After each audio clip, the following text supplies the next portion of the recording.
ex-CDC director. She faced questions about her views on autism and flu vaccines for children. GOP Senator Bill Cassidy, who's also a doctor, asked Swartz if she would act independently and follow the science. Will you have the ability and the firmness to stand up to that political meddling, to say, no, that's wrong and this is right? Chairman, you have my assurances that I will continue to lead by my integrity. I will never compromise on the science. I will always have the public's health in mind. The U.S. military launching daytime strikes against Iranian targets as control over the Strait of Hormuz escalates. Iran also targeting U.S. assets in the region. World Cup fever continuing. Atlanta hosting the semifinal round this afternoon between England and Argentina. The winner plays Spain in the final match on Sunday. This is ABC News. BMW has issued a recall impacting 30,000 vehicles. Several models are on the list. BMW's recall comes due to risk of fire from a short circuit in the starter relay. The recall report says the engine starter relay might corrode, then it can overheat and short circuit. The recall impacts certain 2018 to 2020 530e xDrive, 740L xDrive, 530e iPerformance, and 330e iPerformance models. Dealers will replace the engine starter. Owners are being told to park their vehicles outside away from any buildings until the starter can be replaced. Recall notices will go out to owners in late August. Alex Stone, ABC News. Outside San Antonio, intense rainfall is creating severe flash flooding in some areas that's already received 10 inches of rainfall or more. Meantime, heavy smoke from hundreds of Canadian wildfires is creating air quality alerts in the U.S. An orange haze settling over parts of Minnesota and the Northeast, including Niagara Falls. Michelle Franzen, ABC News. An update on the bid for an NBA team here in Seattle. More on that coming right up. But first, a check on that traffic up in South Everett, South 5. We're heavy from the Boeing Freeway down about 128th, where we recently cleared a collision out of your way. So we're seeing improvements here. South 5 heading into Seattle. Another story, though. It is packed from Northgate into downtown. About a half-hour drive from Linwood. North 5 looks like we've got two separate blocking issues. One just before the West Seattle Bridge. Traffic jams up there. Not sure what we have here. And then we do have a disabled vehicle just past I-90 in your left lane. All added up, we're looking at scattered backups from the Michigan curve to 520, 20 minutes to get you through downtown. And South 405, scattered backups between Canyon Park all the way into Renton, Alderwood to South Center, a 50-minute drive. This report brought to you by KIRO Newsradio. KIRO Newsradio, 97.3 FM, Northwest News. Now, the latest from KIRO Newsradio and mynorthwest.com. Good afternoon, I'm Nate Connors. Well, there may be a secret bidding war going on for a potential NBA return to Seattle. KIRO Newsradio's Jillian Raftery explains. This comes straight from NBA Commissioner Adam Silver, asked if expansion talks were still on track, given that only one potential ownership group has come forward. In terms of public, most of the groups that are interested have not been public. Implying there are multiple interested parties behind the scenes jockeying for a chance to bring back the Sonics. Team price, ownership group makeup, and where a new team would play are just some of the issues being discussed. Jillian Raftery for KIRO News Radio. Tacoma leaders are taking another shot at raising the city's minimum wage to $20 an hour. The efforts follow a similar ballot measure that became tied up in court last year. The News Tribune reports several options are being considered.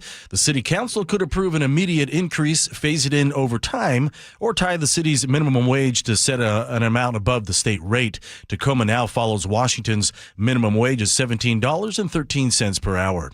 An underage driver is facing multiple charges after an alleged hit and run led to a rollover crash Saturday morning.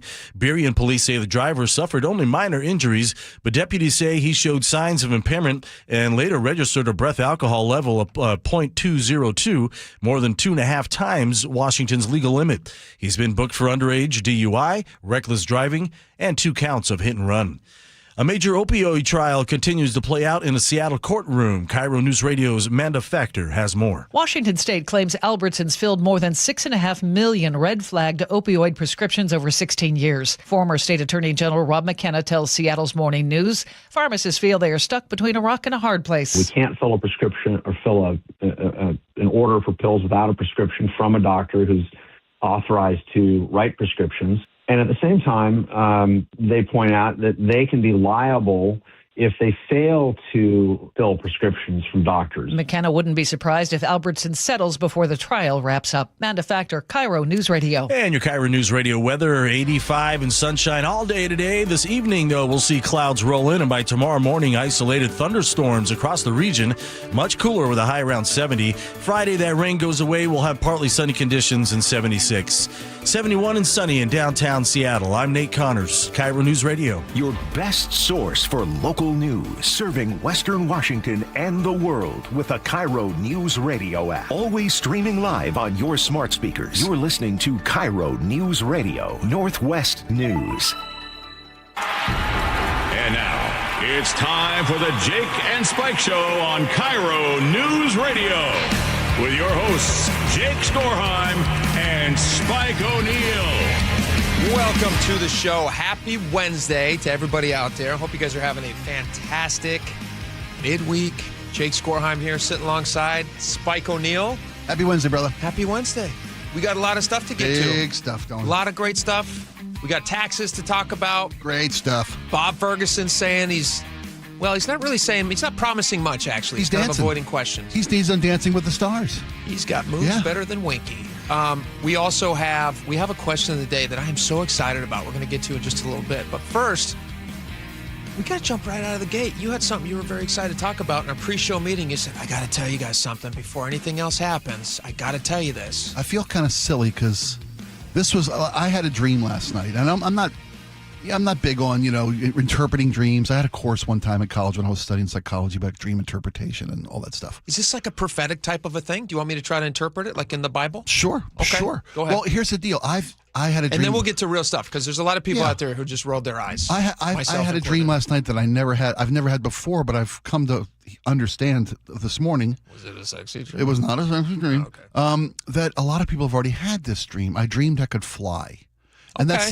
that sounds really pedestrian to a lot of people. Okay. And I remember I have very vivid dreams. I remember my dreams pretty well. Mm-hmm. But in this dream, Please don't go away, audience. Please stay. Hey. Please stay and listen. We have Wait other a minute. stuff. If it's not interesting, we don't have to do it. No, this is I was making a joke. Okay, that's There's cool. a lot of Okay. people out there though that when they hear somebody talking about their dreams, they go, "Well, how Well, But I am interested in dreams that mean things. So go ahead. Okay. I've often heard about dreams where you can fly.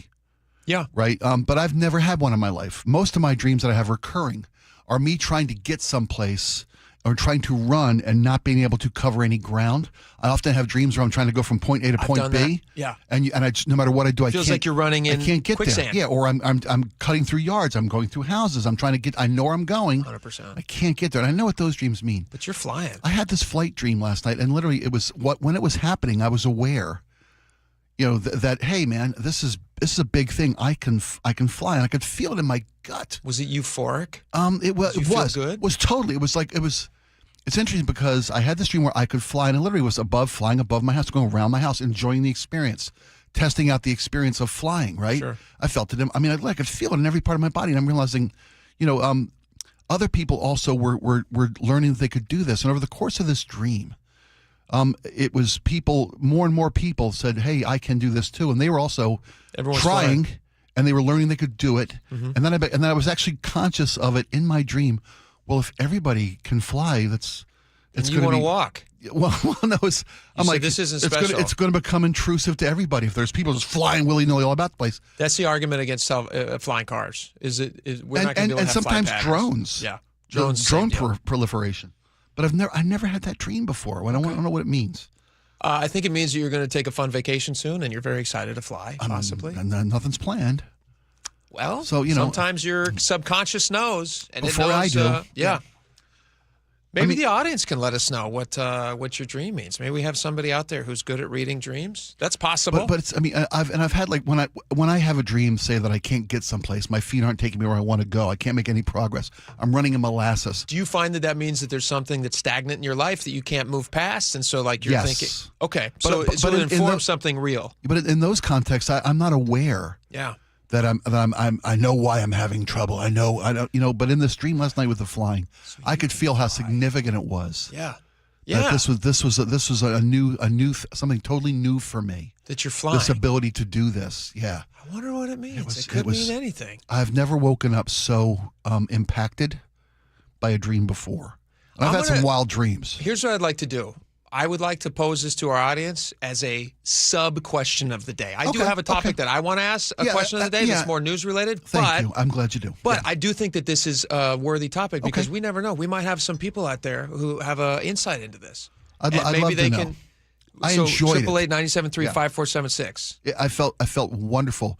It's funny. I felt when I had this dream and woke up from this dream. I've had dreams like that before where I enjoy them. Feel wonderful. Me too. But I felt like I felt like maybe something I had been worrying about was going to be okay. Was lifted off your shoulders. Yeah. I'll tell you what it must have been. Was it related to the income tax? It must have been. It must have been. Because that was our first topic. I know, and it's a big topic. Governor's out there. He's campaigning on this already. He's trying to against this. He can fly. He does, which is not going to happen. And he's trying to convince everyone that he can, and trying to convince everyone that everybody hates them. That's what he's trying. That's interesting. We're going to play this. He's standing in front of all these people. The repeal income tax initiative is in full swing now, even though it's not even officially been put on the ballot yet. But he is saying he had a public event. He had a rally. He had a public event. He had a rally. Cards printed. And when they print cards to hold behind the speaker, they're serious. Oh, they're real serious. Super serious. Your probably tax dollars went to print those cards, by the way. How do you feel about that? So he's in front of the no on I-645.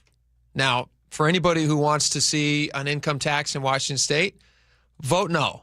For anybody who would like to see an income tax not happen in Washington State, vote yes on 645.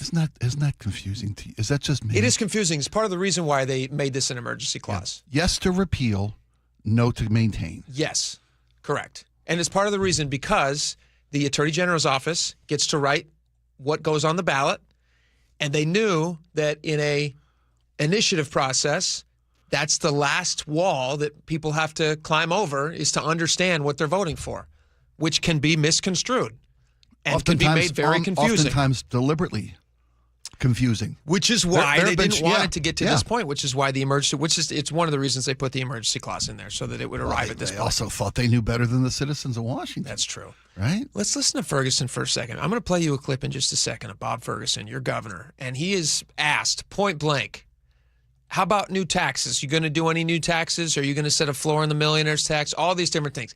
Easy answers that he could give if he wasn't going to do those things.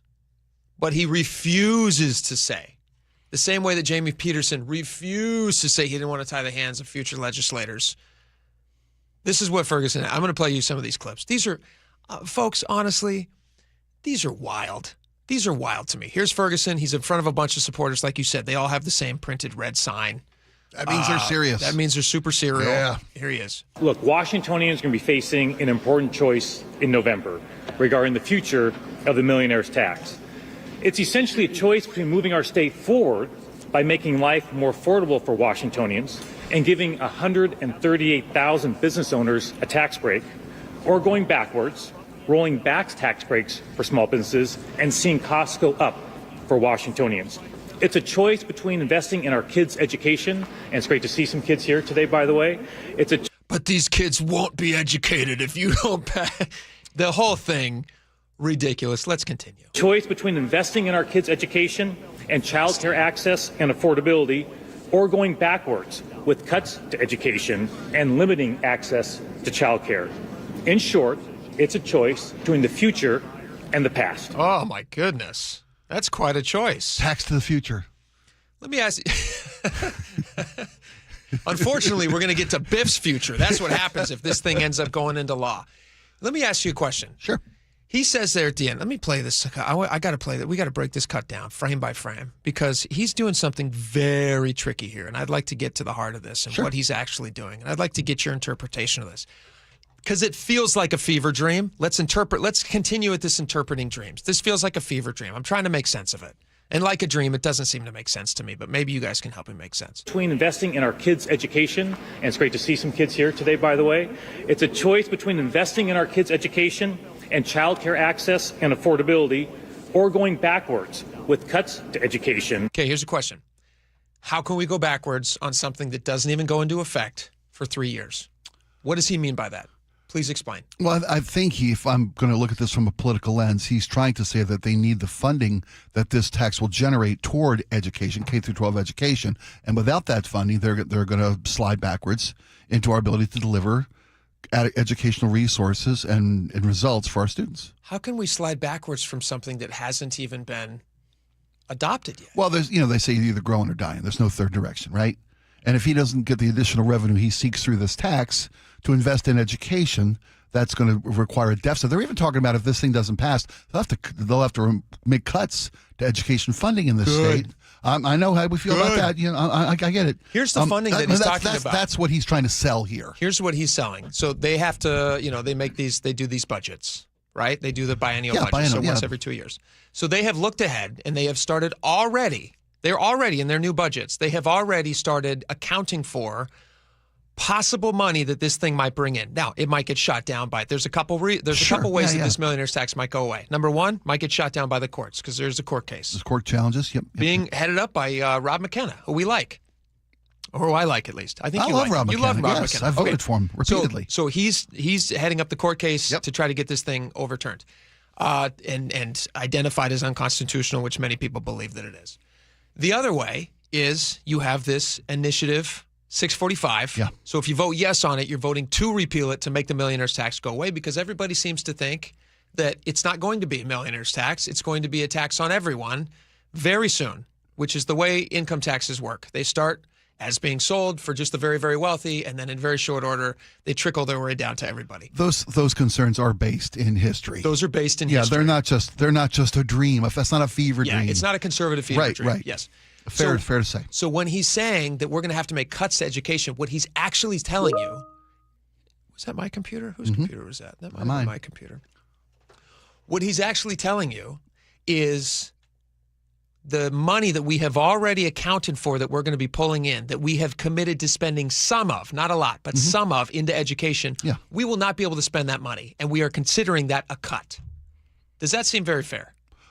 It may not seem fair, but it seems that this is the standard operating procedure for writing budgets. They've signed a law into place that he feels he has confidence it will come to bear in 3 years, and that'll be money they can count on to make their budget. Well, how hilarious is that? I get that too. It's such an emergency that these kids aren't going to be educated, and that local communities are not going to be able to get food. I'll play you these cuts.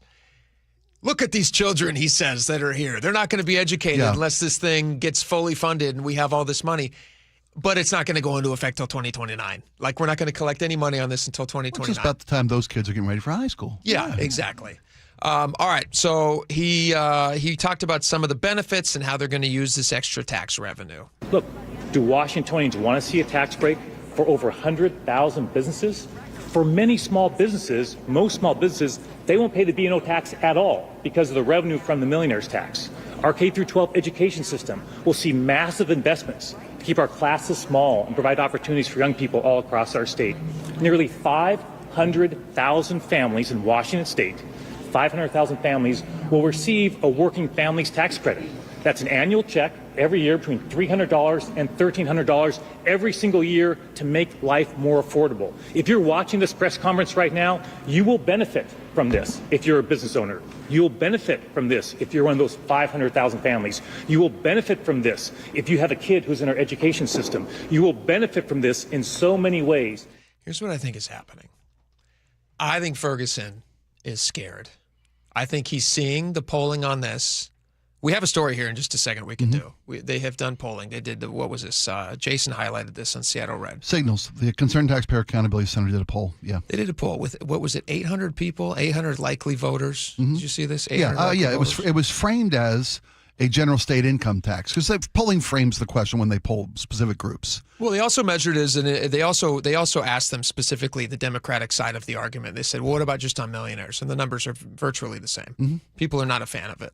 Like 3-1, they don't like it. Well, 2-1. 67% opposed it, 21% supported it. Okay, 2-1. And there were undecideds or unclears or unsures. The majority of people, though. 2-1, yeah. Yeah, 2-1. But there's also polling. There's supportive polling of this as well. Different groups, because the CTAC, the Center for Did I get that right? Signal for the CTA, Concerned Taxpayers Accountability Center.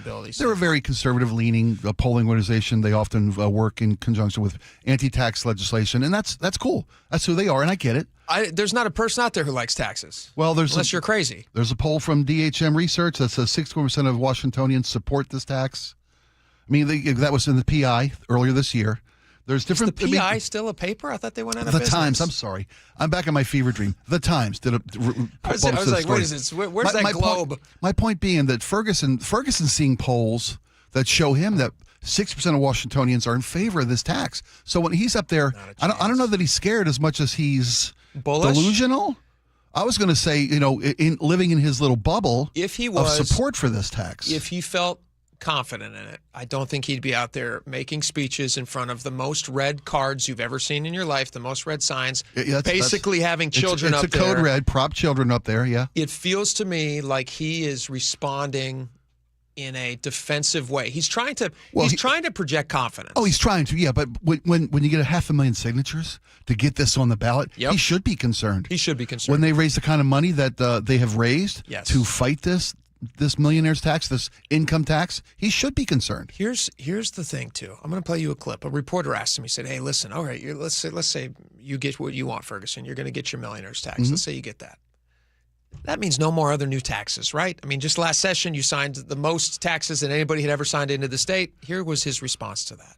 Yeah. Are you committing to veto additional revenue in the upcoming legislative session? Yeah, right. Well, I appreciate you're asking what I would do about 8 months from now or whatever it is, but I'm focused on. When somebody says, I appreciate your question, it's the opposite. We do not appreciate the question. I was proposing budget that I propose. That's what I control. That's what I do. That's what I'm focused on. So I'm going to, if I can just finish, I heard the question. If I can finish, if that's all right. What I'm going to do is propose a budget that does not raise taxes. I'm having meetings with legislators where I'm being very clear about what my expectation is for taxes this coming session, because there has been a lot of taxes, billions of dollars in taxes raised in the past couple of years. So that's going to be something that's going to be important to me, that I'm communicating directly to legislators rather than here in a press conference. Legislative session hasn't even started yet. Happy to take those questions once we get going legislative session.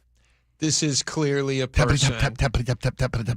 Number one, he starts talking very fast. Voice raises an octave. He speeds up a little bit. He tap. He's tapping, dancing. Yep. And he's not committing. It's a very easy thing to commit to. All he has to say is, listen, in the last legislative session, we raised taxes on you more than anyone has ever done in Washington state. And I'm trying to get this stupid new, he wouldn't say stupid, these are my words. I'm trying to get this ridiculous, boneheaded, stupid millionaire's tax in, which we all know is going to become an income tax on everyone, pushed through, and we're fighting for it, which is why I'm standing before you here today. And I promise no new taxes next legislative session. It would be that simple for him, and he would get a lot of people who are saying, like, all right, at least he's committing no new taxes. The reason he won't do that is the same reason that Jamie Peterson refused to put a floor into the millionaire's tax. Same reason that Bob Ferguson is refusing to demand that they put a floor in the millionaire's tax. Well, yeah, the handcuffing of future legislative bodies is such a hollow argument. Completely hollow argument. And I'm a fan of tax the rich. You know me. But practically speaking, if we were to actually play that out, I think you would not be. I mean, we've done this conversation many times, and we get to a point where you go it actually sounds kind of crazy. My concerns about this tax is that there is no floor. When you talk about polling people, you say to them, what happens if this tax then falls down to folks who are earning, say, $250,000 or even $100,000 a year? Support plummets. I mean, off a cliff. It's already not even $1 million. It's already $500,000. Yeah, per because it's per household. It's combined household earning. Yeah. So it's $500,000 a couple. It could even be less than that, I guess, because it's $500,000 per person, $1 million a couple. $1 million a couple. Yeah, $1 million per household. So it's not a millionaire's tax, even already. They're calling it a millionaire's tax. It's already less than tax. Yeah. The whole thing is crazy. We got a lot more cuts on this. We didn't have time to get to everything. Do we have time to ask the question of the day? It's a great one. I want to ask the question of the day, and this is in relation to houses. Affordability. Washington ranks. Listen to this. Seattle and Tacoma are among the worst cities in America for first-time home buyers. According to Wallet Hub, Seattle ranks 204th, Tacoma ranks 190th out of 300. Everett, actually, I would assume Everett would have been way up there. Everett's 125. Not great. So my question to you guys, and what we're going to talk about at 1:30, What criteria are you using if you were buying your home for the first time? Like you have owned many homes. Yeah. I'm still in the first home that we ever bought. But as we look at other homes, like what criteria are you using when you look at the cities where you want to live? For first-time buyers, specifically. For first-time buyers, because that's what the that's what the studies are telling us about. Is it going to be just what you see on Zillow? Is it just walkability ratings? Is it school ratings? Are there other interesting criteria that you guys come up with? Right. That you would add into the equation? What's priority for you? Yeah, what's your priority when you're looking at your first house to buy? All right, hit us up at 888-973-5476. We got so much more. Oh my gosh, this will be so much fun. I told you not to listen to this. I haven't. Next segment, there's a candidate in Michigan who's running for Senate in Michigan. Okay. And she's giving a speech. I'm going to play you some audio from her. You're going to be very surprised by what I play you. Is it her Alabama accent? It's not the Alabama accent. Okay. You're going to love it. Okay. You're going to love it. All right, we'll play that next. Stick around.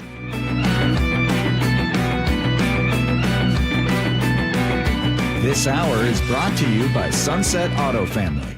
KIRO News Radio, where you turn for the news you depend on. A political shakeup for Democrats that represent Seattle. Traffic. Right now, Auburn to Renton at 25 minutes. That's a good 10-minute delay. Conversation. 3 people on the floor can't cover 20 aisles of plexiglass. They're doing their best. It just doesn't work. And your Super Bowl champion Seahawks. And the party begins. Broadcasting live from the KIRO News Radio YouTube channel.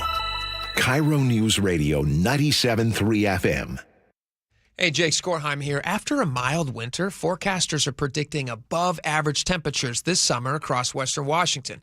And if your home is struggling to stay cool, your attic could actually be the culprit. Poor insulation or no insulation in your attic can account for up to 40% of the heat gain in your home over the summer. That puts a load on your air conditioner and it can leave you sweating. Fortunately, Valentine Roofing, the team in the red van, they've got you covered. This summer, you can bundle energy-saving attic insulation with a new roof, and you can save 10%.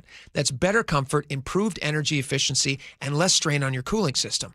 Thousands of homeowners have trusted Valentine Roofing for roofing, attic insulation, and complete home protection because every project comes with the Valentine experience. Seamless communication, meticulous cleanup, and extra mile service. Plus, with no money down on your project, you don't pay until it's done. So call 206 Roofing to save 10% when you bundle and a new roof and attic insulation. That's 206 Roofing. And remember, when you see the red Valentine van, you know your home is in good hands.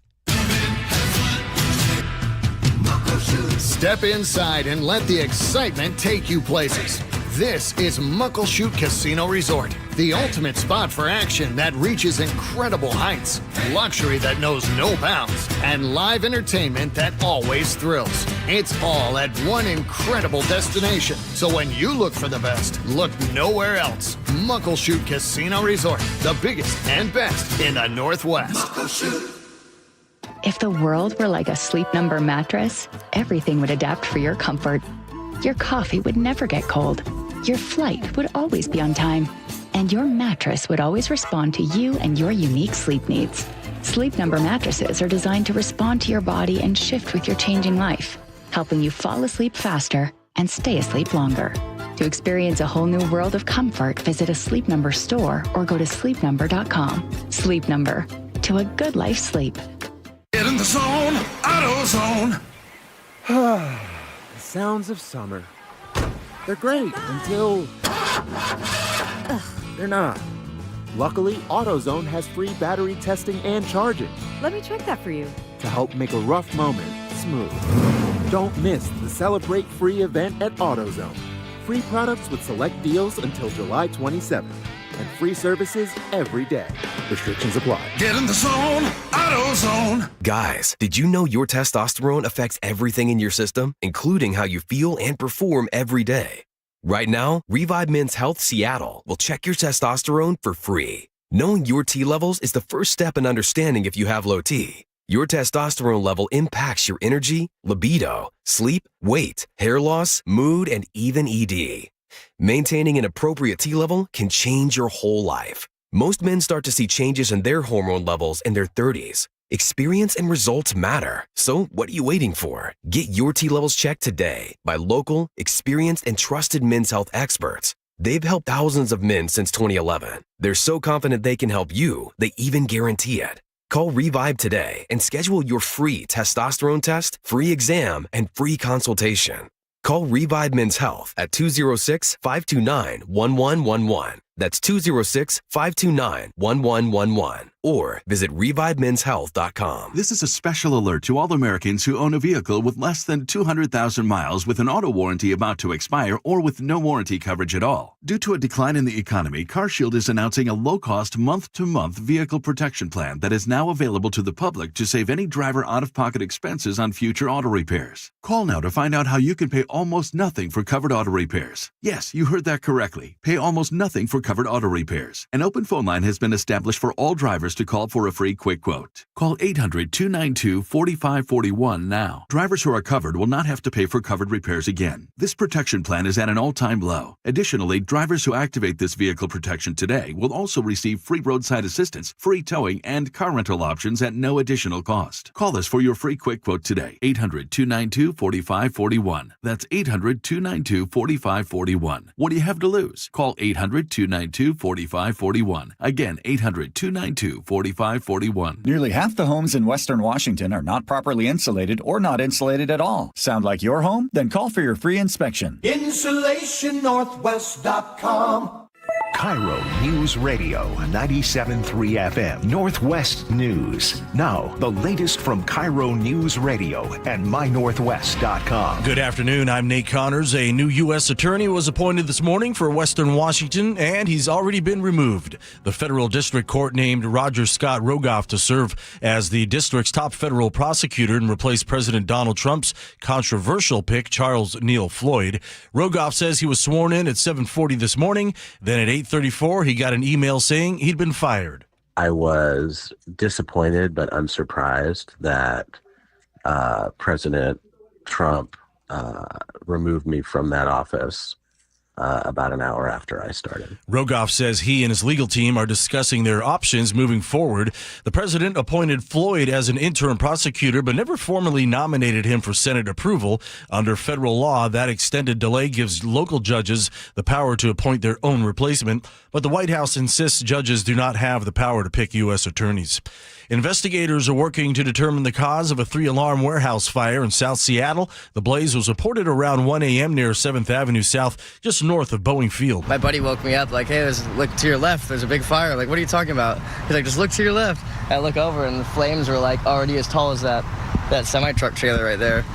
And I was like, whoa. He talked with KIRO 7 TV. The flames spread to 2 tractor trailers parked next to the warehouse. No injuries reported. A fistfight turned deadly in Marysville Tuesday night. Police say 2 men who knew each other fought behind Don's restaurant just after 10:30. One man became unresponsive and died despite life-saving efforts. Officers arrested the other man on a first-degree manslaughter charge. The investigation continues. Time changes could be a thing of the past if the Senate approves a bill to make daylight saving time permanent. KIRO News Radio's Jillian Raftery has more. The Sunshine Protection Act just passed the House. The yeas are 308, the nays are 117.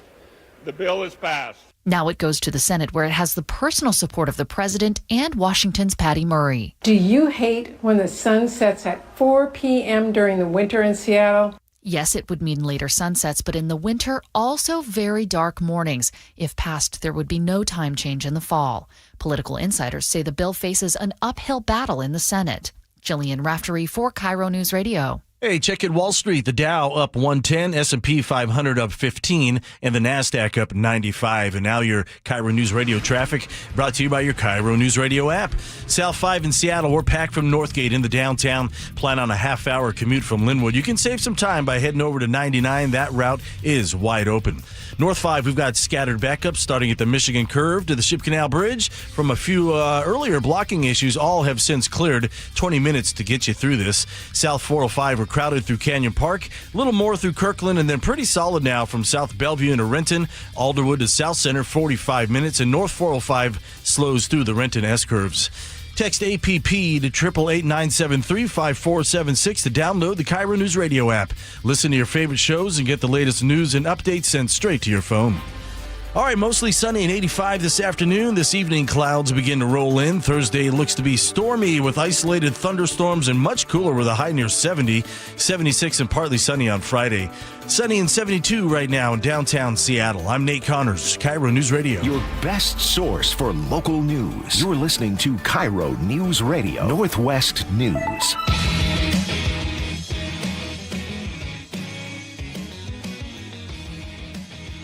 All right, welcome back to the show. Spike, let me ask you, you're pretty tuned in around the country. You're pretty, you know a lot about politics. We don't do a lot of national politics on the show. I try to stay abreast. We do stuff with like White House stuff sometimes, Yeah. but we don't do a when lot it affects, of like... When it affects our audience, we'll talk about stuff. Yeah, but you're pretty, you know a lot of stuff. I do try to keep up on things. Yeah. You could host a whole side podcast just talking national politics. Sure. You should. Thank you. You've got to, because you're entertaining about it. Thank you. I appreciate that. I hope to be. If you do informed that, and entertaining. May I suggest that you have some fun with this clip? Sure. When you start your new podcast, it hasn't started yet, but I'm suggesting you start. This is Representative Haley Stevens. Do you know the name? Sure, Michigan. Look at this guy. Have you ever heard her talk? I have not heard her speak. I know what she's about, what she's done, a little bit of her history. Perfect. All right. Before we hear her talk, because I do want to let the anticipation build for the audience.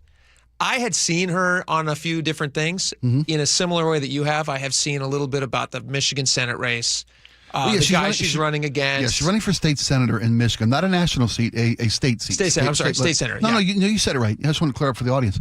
She was part of Obama's team that helped him when he did the auto industry bailouts. She's been in politics a long time. She's been a long time. She knows Although Michigan. She's fairly young. She doesn't look very old to me. She looks like she's probably only 40, I would say. Maybe early 40s. That's probably fair. I don't want to judge. It's hard to tell what Michiganders tend to age differently than other Americans. It's the long winters. It is. They tend to hibernate. It's harsh from an aesthetical standpoint. It is harsh. Yeah, it is. Arizona, she'd look like she's 17 in Arizona. There you go. Right? A Michigan 60 is in Arizona 17. You got to know these things about regional politics. This should be in your political podcast. Thank you. Okay, if you've never heard her speak before, I have not. Okay, so she was at a rally and. She was, and I was taken aback when I heard her because. I'll describe what I thought she sounded like until after you hear this clip. She's been serving the Michigan House of Reps since 2018. Okay, and she's seeking, again for our audience couldn't care less. She's seeking a state senate seat. She's trying to move up the food chain. I guess is my point. There you go. She's climbing the political ladder. Here you go. This is Haley Stevens. I am going to be working on our behalf. I am going to be telling the stories on our behalf. And you better believe I'm going to be doing it with a little bit of joy, a little bit of enthusiasm, a little bit of energy, and a little bit of stick it to them. Because that's the Michigan way. That's the Michigan way. That's it, man. Look at her. A little bit of stick it to them. And you better believe I'm going to be doing it with a little bit of joy, a little bit of enthusiasm, a little bit of energy, and a little bit of stick it to them. She's pounding her fist with the stick it to them. Here's the thing. That's a Michigander. I saw some. It's a total Michigander. Oh, it's such a Michigander. I saw some. What was that? Something just dropped off the ceiling. That was her voice. I'm right. That's how powerful her voice is. It Fell brought down. down the acoustical treatments in this room. I saw somebody post. I thought this was so funny. I saw somebody post online. They said Michiganders looking for a new kind of politician, and then they had that thing, and then they said Haley Stevens, who basically sounds like a 1930s baseball coach. She sounds like someone. Doesn't she sound like a different era? She really does. And you better believe I'm going to be doing it with a little bit of joy, a little bit of enthusiasm, a little bit of energy, and a little bit of stick it to them. Wow. It's funny when I think about the political women that I've known in my life that have represented my home state in Maryland. We had a lady named Barbara Mikulski. Very similar energy, very similar vibe. Mikulski sounds like she might sound the kind like of voice that cuts through a room. Yeah. A kind of voice that demands attention, that annoys you, and scares you a little bit. You wouldn't mess with somebody who says a little bit of stick it to them. Hearing her side of the argument, considering her side of the argument. You want a spirited debate of opposing views. That's the cornerstone of a good democracy. Sure. This is the kind of lady that's going to let you know. Yes. This is. Now, I don't know much about Michigan, but I do know that this is a fairly common accent for somebody who's maybe spent their entire life living in Michigan. She sounds like an Upper Peninsula kind of a gal. Okay. I could be wrong. Yes. You know, kind of one of those people that, again, harsh winters, Yes. hunkering down. Yes. You know, talking to the guys, getting their attention. It will be. Probably done some ice fishing in her time. That's right. That's right. I'm sure she's done some ice fishing. Absolutely. I just thought you'd enjoy that clip. I love that clip. I don't know anything about her politics, but I do know that she does not speak the way that I would assume, given how she looks. I mean, she just looks like a youngish lady. She looks like a staffer, and she sounds like she's coaching a baseball team back in the Great Depression. It's a great descriptive. Okay, here's the other thing it reminded me of, just because this was too fun. Do you remember this is not quite the exact same thing, but we're never going to have a chance to play this again. So I figured it would be fun. Do you remember Christine O'Donnell from years and years ago? This is like 15, 16 years ago now. She's the witch. She's the person who... okay, so for anybody who's unaware, Christine O'Donnell, back in 2010... and I was producing for Dory at the time. And oh boy, did we have some fun with this clip. So Christine O'Donnell was somebody who was kind of in that Tea Party group. She was challenging in Delaware for the Senate seat.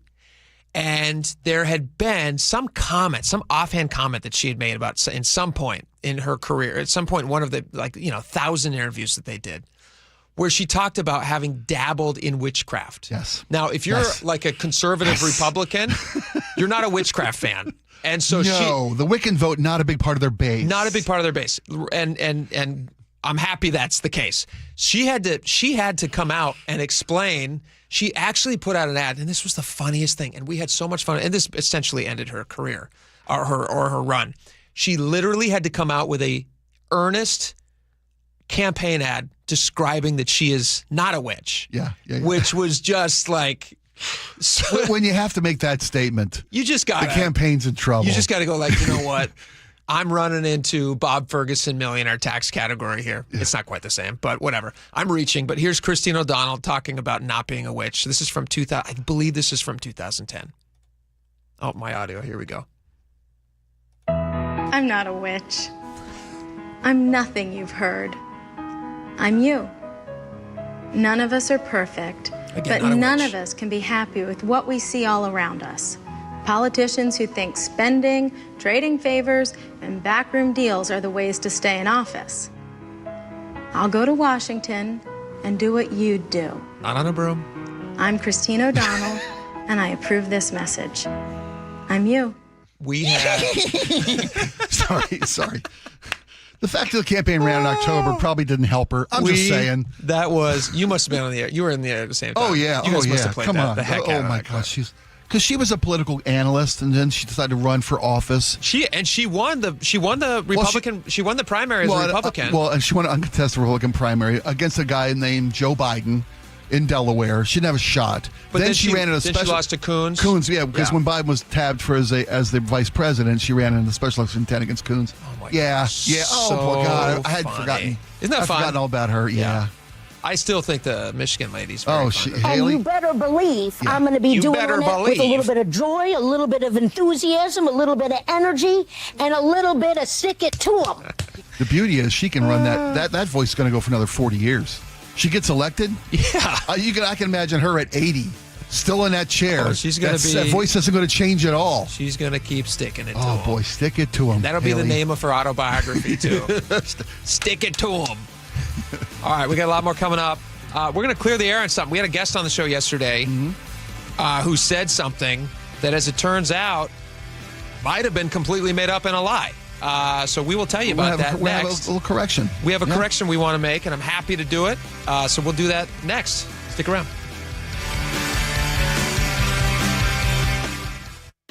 30 years ago, I wanted to be part of keeping the Seahawks in Seattle long term. 3 decades later, 12, they're bringing the trophy home. 2 Super Bowl championship banners hang in the stadium Paul Allen built. Now, a new era of stewardship begins. Most things that seem impossible become possible. And we welcome the Kosla family to Seattle. From the home of the Seahawks since the very beginning, KIRO Newsradio. Folks, there's still time for you to join us this Saturday at 1 o'clock at the Aegis Living Facility in Ballard. We're going to have a little bit of a cook-off. Ageless Living really takes great pride in the dining at their facilities all around the Northwest. And their president, Chef Dirk, it comes from a background of being a great cook. And I like to cook myself. So we're going to have a little competitive cook-off on Saturday. This Saturday at 1 o'clock, Ageless Living in Ballard. And you get to be the judge. In fact, many different chefs from Ageless Living are coming to the Ballard Ageless Living facility.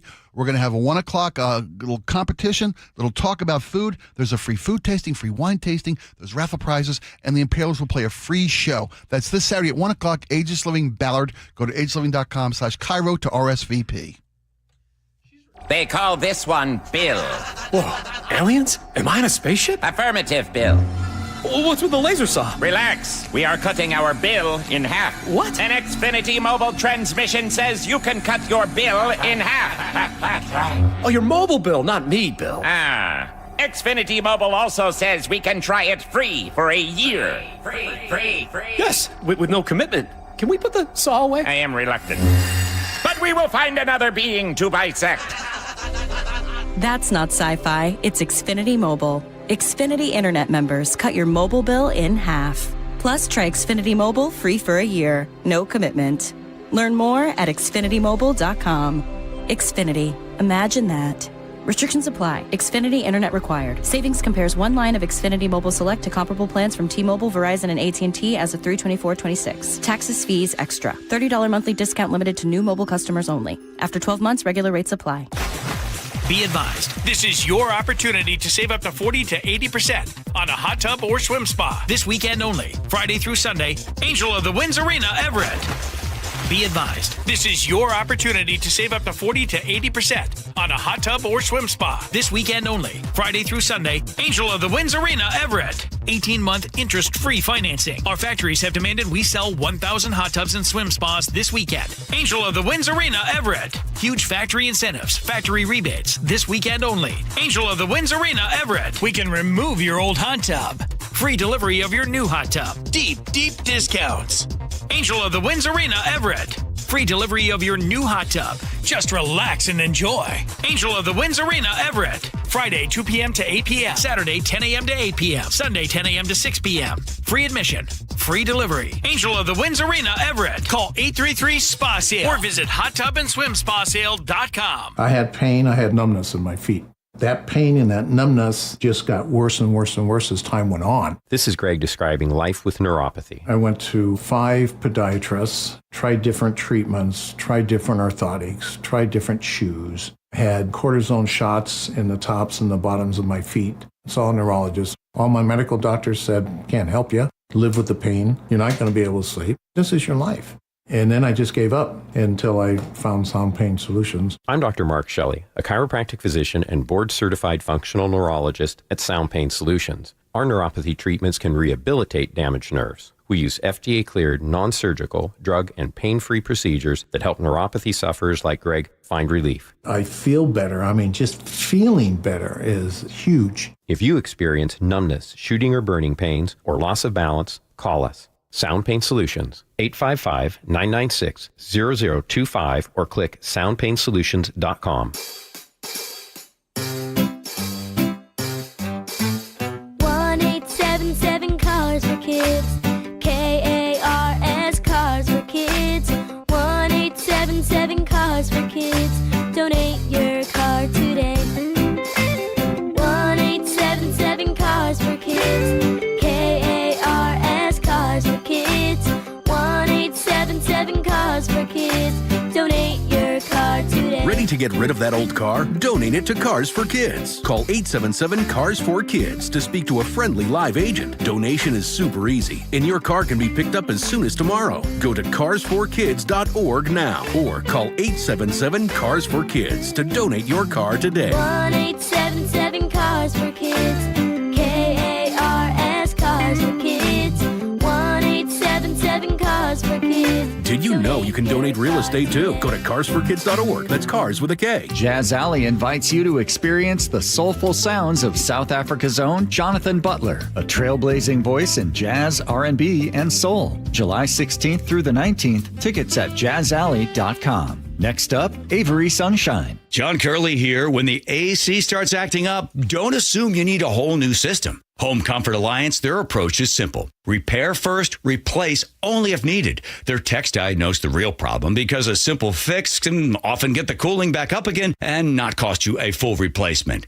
Need something new? Ask about a heat pump for year-round comfort. That's what we did at the barn. Get real pricing in 60 seconds at homecomfortalliance.com. Call the comfort people. homecomfortalliance.com. All right, welcome back to the show. This segment is going to be called Retractions and Clearing the Air. Corrections. I can say corrections. Yeah, because I booted that last segment. No. This is why I don't do a political podcast.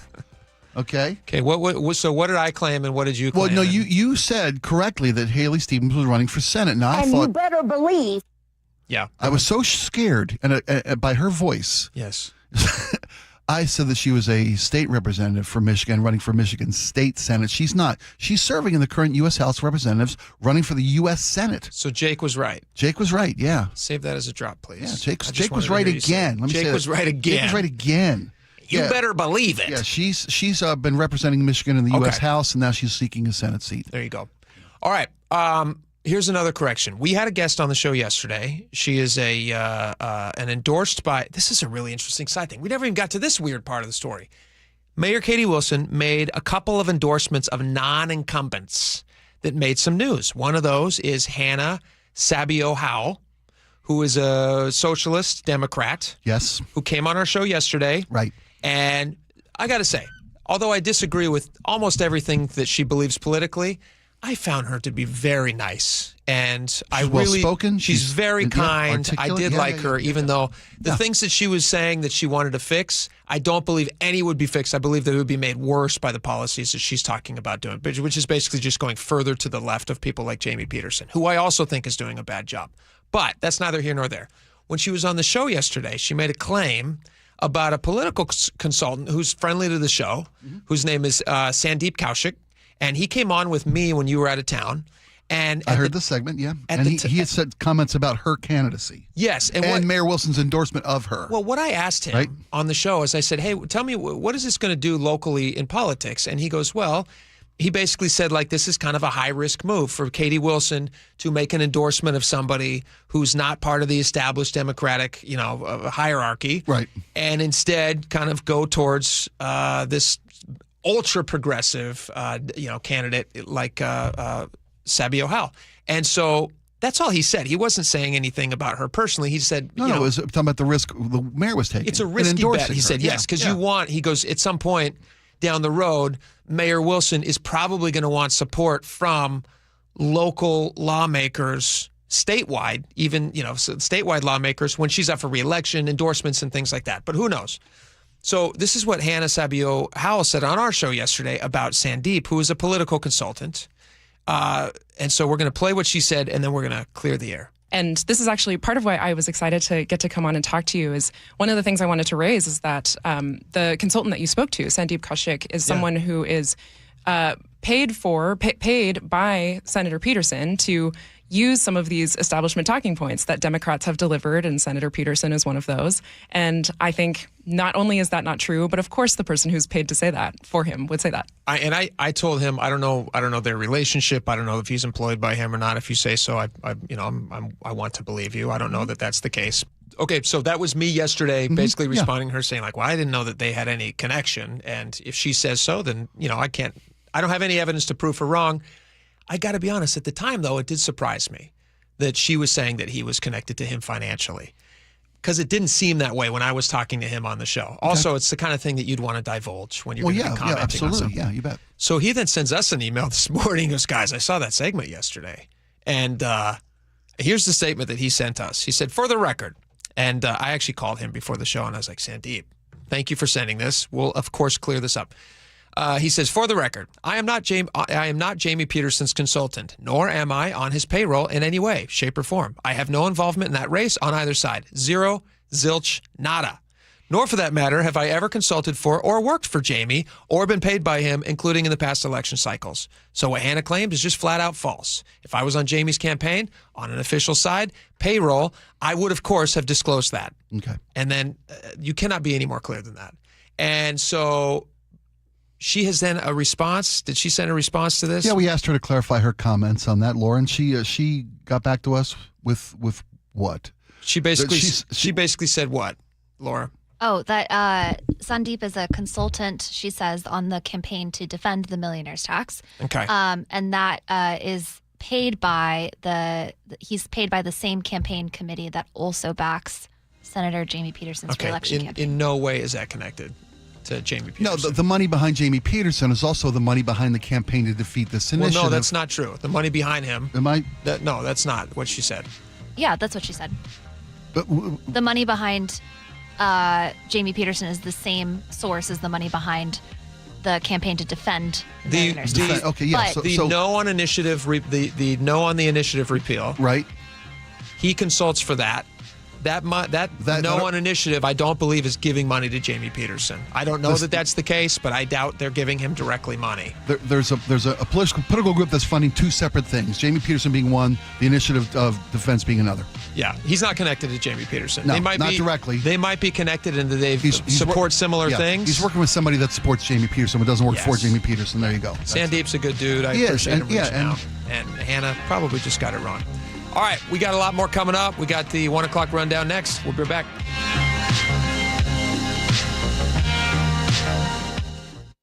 KIRO News Radio, where you turn for the news you depend on. A political shakeup for Democrats that represent Seattle. Traffic. Right now, Auburn to Renton at 25 minutes. That's a good 10-minute delay. Conversation. 3 people on the floor can't cover 20 aisles of plexiglass. They're doing their best. It just doesn't work. And your Super Bowl champion Seahawks. And the party begins. Broadcasting live from the KIRO News Radio YouTube channel.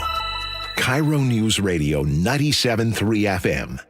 Progressive presents the Museum of You. We begin our tour with a unique piece, a relic from the early big screen television era. Remarkable. Next, we find a juicer, which historians believe has only ever been used once. And finally, compact discs from the emo era. A rare find indeed. Some things should be history, but until then, you could protect what's important to you and save by bundling your auto insurance with a renter's policy from Progressive. Progressive Casualty Insurance Company affiliates and other insurers. Not available in all states or situations. This is the story of the one. As a maintenance engineer at a beverage manufacturing plant, he starts his day knowing every line is ready to run because Grainger delivers the industrial-grade products he needs to keep mixers, conveyors, and packaging equipment moving. With Grainger's vast selection of bearings, belts, and motors, he keeps operations running smoothly, so nothing grinds to a halt. Call 1-800-GRAINGER, click Grainger.com, or just stop by. Grainger, for the ones who get it done. Do you get sinus infections, congestion, sinus pressure and pain, sinus headaches? You've gone to the doctor. You visit urgent care over and over again. And it's always the same thing, right? Oh, I know. Let's try antibiotics and some nasal sprays. But they just keep coming back. You may suffer with chronic sinus infections. The good news? Relief is possible. How? A minimally invasive procedure called the Sinusoft procedure, available only at the Modern Nose Clinic. Imagine a procedure so delicate there are no narcotics. Less cutting means less bleeding, so no packing, and no operating room. The Sinusoft procedure is designed for the clinic. If you suffer with chronic sinus infections, facial pain, pressure, and congestion, find out if the Sinusoft procedure, available only at the Modern Nose Clinic, is the solution for you. Call and set an appointment today. 206-388-2770. 206-388-2770. That's 206-388-2770. I like it hot. Beg your pardon? Can you make it hot for me, Dan? I think so. Half heated ain't hot enough. No. That's why I called you. Apollo Plumbing. Yeah, my sorry old water heater. Oh. Ain't getting me the hots anymore. You want hot water. That's what I said. That's what we do at Apollo Plumbing. And you're ready? Right now. When can you? How about today? Same day? We'll have you in hot water tonight. Clever. How about an upgrade? A tankless water heater would mean endless hot water. Now you're cooking. That's just for starters. Starters? How about we make it a worry-free water heater? Worry-free? Wrenchie's worry-free warranty. Which covers? Repair, service, all included. And when it wears out? Apollo replaces it. No extra charge? Nothing. Nil? Nada. As an Apollo A-list member, you're covered. And payments? To fit your budget with approved credit, of course. And I'm hot again. Worry-free. That's for me. We're on our way. Thanks for making it hot. We're ApolloPlumbing.com. If you have unfiled taxes or are in debt to the IRS, this is important news. Did you know the IRS has programs specifically designed to help people struggling with tax debt? Powerful tax assistance programs that can save you thousands if you qualify. No one knows these programs better than the experts at Optima Tax Relief, America's most trusted tax resolution firm, A-rated by the Better Business Bureau. Their award-winning tax attorneys and licensed professionals have resolved over $3 billion of tax debt for their clients. One call to Optima can start the process, helping to put an end to your worries about wage garnishment, asset seizure, and other aggressive IRS actions. Find the best options to solve your tax problems. Call the experts at Optima Tax Relief today for a free consultation. Call 800-343-6460. 800-343-6460. 800-343-6460. Optima Tax Relief. Some restrictions apply. For complete details, please visit OptimaTaxRelief.com. A riddle brought to you by Progressive Insurance. What do your home and auto have in common? Progressive protects them both. It was an easy riddle. Learn more at Progressive.com. KIRO FM and HD1 Tacoma, Seattle. ABC News, I'm Michelle Franzen. The U.S. military has begun a second wave of airstrikes today against Iranian targets. Iran also starting to fire at U.S. facilities, it says, in the region. ABC's Karen Travers says President Trump is also ramping up the rhetoric. We heard from the president in an interview that he did with Fox News. A president, again, putting that threat on the table to go after infrastructure in Iran, saying if Iran does not make a deal, he could potentially target bridges and power plants in that country. It's a threat we've heard from him in the past. He has said this repeatedly, but notable that this comes as the United States has, of course, escalated the strikes against Iran over the past week. Smoke from more than 800 wildfires burning in Canada, drifting into the U.S., leading to widespread air quality alerts, and an orange haze settling over parts of Michigan, Niagara Falls, and New York. In the Southwest, torrential rain is the concern in parts of central Texas. Residents are bracing for life-threatening flash flooding once again. This is ABC News. In San Francisco, the search for missing boaters continues after the vessel began sinking near Alcatraz yesterday. The search remains ongoing for 3 victims on board who went missing when the boat capsized. Why the boat took on water remains unclear today. It was a cabin cruiser type boat near Alcatraz. San Francisco Fire Chief Dean Crispin. Our understanding was there was some kind of memorial service that they were engaging in. That's why they were using this particular vessel. They were hit by a wave or took on water, and the boat capsized. 1 victim died shortly after being found. 20 in total were on the boat. The effort now is to find the missing. Alex Stone, ABC News. A 67-million-year-old T-Rex fossil just sold for $50.1 million. It makes it the most valuable dinosaur ever sold at auction. The 12-foot-tall, 38-foot-long fossil is one of the largest ever unearthed. I'm Michelle Franzen, ABC News. A new poll on the new income tax here in Seattle just came out. Details coming up. But first, a check on your KIRO News Radio traffic. Brought to you by Harborstone Credit Union. Here in Seattle, South 5 remains heavy from Northgate in the downtown. Still about a half hour from Linwood in the downtown. Again, you can save a few minutes by heading over to 99. State Route 99 is wide open in both directions through Seattle. North 5, scattered backups before the West Seattle Bridge now up to the Ship Canal. Still taking you about 20 minutes to get through downtown. South 405, crowded from South Bellevue into Renton. 20 minutes to make this trip. And North 405 showing signs of improving through the Renton S-curves, but we're still slow. Earn up to $30 per month just for using your Harborstone PNW Cashback debit card. Open your free checking account online today at harborstone.com/cash. KIRO News Radio 97.3 FM Northwest News. Now, the latest from KIRO News Radio and mynorthwest.com. Good afternoon. I'm Nate Connors. A new poll obtained by the Jason Rantz Show on Seattle Red suggests Washington's new income tax could face an uphill battle with voters this fall. The Signal survey of 800 likely general election voters found more than 3-to-1 opposition to the tax. The poll also found a majority of respondents believe the tax could eventually expand beyond million-dollar households. Another poll says something completely different. The GBAO survey has 58% of voters saying they would reject the initiative, with just 38% in support of overturning the new law. The income tax, signed into law earlier this year, is being challenged in court, and voters are expected to decide whether to repeal it in November. Car thefts continue to fall in King County. The sheriff's office says stolen vehicle reports are down 62% from this time last year. Deputy Cameron Gomez tells KIRO 7 TV it's good to see people taking their advice. Locking your door, using a vehicle anti-theft device such as a club, or a actual alarm system for your vehicle. Deputy Gomez also recommends storing key fobs in a signal blocking pouch and taking garage door openers inside at night. Washington's unemployment rate held steady at 5.2% in June for the third month in a row. The Employment Security Department reports the state added 5,400 jobs, led by gains in hospitality, healthcare, and education. Unemployment claims also fell by more than 4,000 compared to May.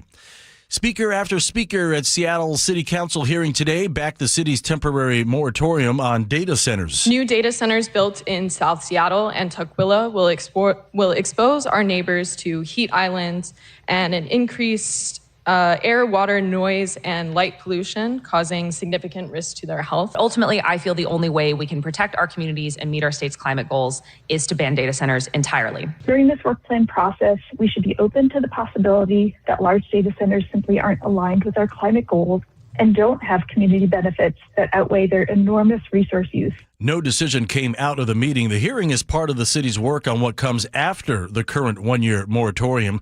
Staff will develop policy options before the council decides whether to renew the moratorium, adopt permanent regulations, or prohibit new AI data centers altogether. Let's check out that KIRO News Radio weather. One more hot and sunny day before we see a big change. 85 this afternoon, 70 with isolated thunderstorms Thursday, and then Friday partly sunny and 76, 78 Saturday, 81 Sunday. Sunny and 75 right now in downtown Seattle. I'm Nate Connors, KIRO News Radio. Your best source for local news, serving Western Washington and the world with a KIRO News Radio app. Always streaming live on your smart speakers. You're listening to KIRO News Radio, Northwest News. And now, it's time for the Jake and Spike Show on KIRO News Radio. With your hosts, Jake Skorheim and Spike O'Neill. Welcome back to the show. 1 hour down, 2 hours to go. Lots of great stuff to get to. In a half hour, I'm putting the call out to you guys right now. I want your responses to this. We have a question of the day we start the show with every day. Today, it's a really interesting one because there's a new ranking out. We're going to get to the 1 o'clock rundown in just a second. But there's a new national ranking out, and Seattle and Tacoma, actually a bunch of Pacific Northwest cities, are fairly low ranked. Lower than I would have thought, actually. Seattle is no surprise to me, but some of the other cities I'm surprised by. For first-time home buyers. Right. They looked at 300 different cities, and Seattle ranks 204th best for first-time home buyers, so bottom 300, bottom 200. That's not good. Tacoma ranks 190th. I would have thought Tacoma had been way higher than Seattle. Well, same state.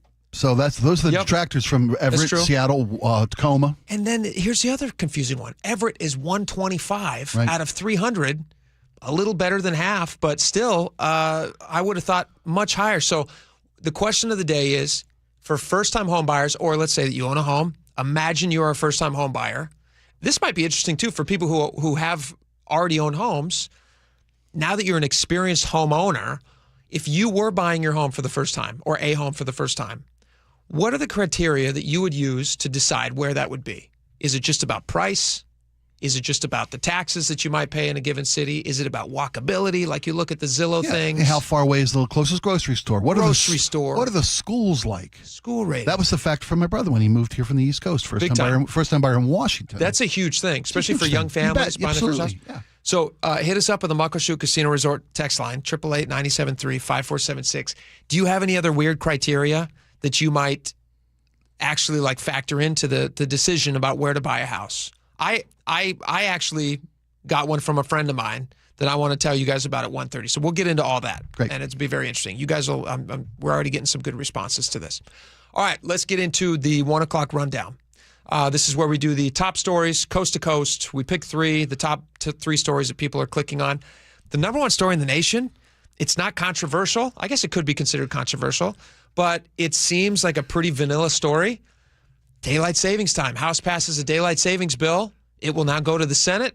Whether or not they pass it and move it up to the president, The Sunshine Protection Act. The Sunshine. They can name things, can't they? Yeah. They can really hang a name on a 100%, bill. yeah. The Sunshine Protection Act. The Anti-Darkness of the Night Act. What do you think about this? Permanent daylight savings. So basically, we're not moving the clock. They want to stop the spring forward fallback shift that we've done for, I don't know, decades and decades and decades. As long as I can remember. They tried this back in 1974. They passed a national ban on the daylight savings time, and it was so vehemently unappealing and unwelcome. They had to reverse their course. Yeah. It passed in the House by overwhelming, 308 or something, 308 votes to 170 against. I mean, it rolled through the House. Sure. And now it's got to pass the Senate. The president is a strong proponent of this bill. Now, it's going to be a hard time passing the Senate because, 2 per state. Everybody's got an even hand, and this affects different states differently. Sure. Washington is a big supporter of this. Patty Murray's not. She doesn't want 9 o'clock sunrises. What are you talking about? Patty Murray's not. That's what I thought. I read that she was opposed Patty to Murray this. sponsored this bill. Maybe I misread that. Patty Murray, Sunshine. Yeah, Patty Murray sponsored this. Remember earlier when I said you should do a political podcast? This is why we don't. Yeah. Let me see. I think she sponsored this bill. Okay. So would you support this? No.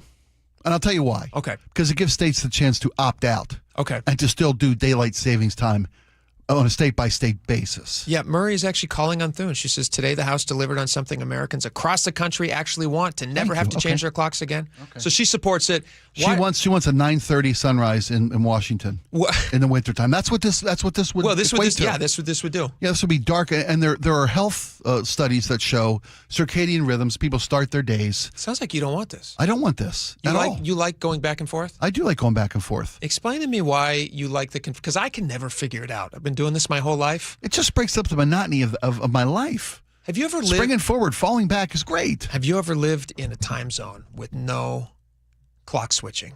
That's only Arizona and Florida or Hawaii. Hawaii. Right, those are the two. I don't. I haven't. I've lived in Hawaii, and I'll tell you what. You loved it. Pretty great. Well, in Hawaii, everything's pretty great. But you're right. I got to take it with a grain of salt. Yeah. Everything's pretty great. Right. You know what I would have said? You know what's pretty great in Hawaii? Daylight savings time.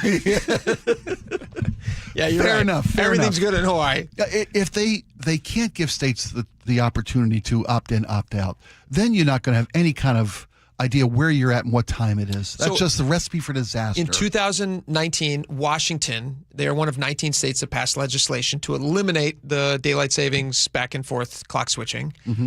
It was Jay Inslee signed it into law to permanently set Washington on daylight saving time.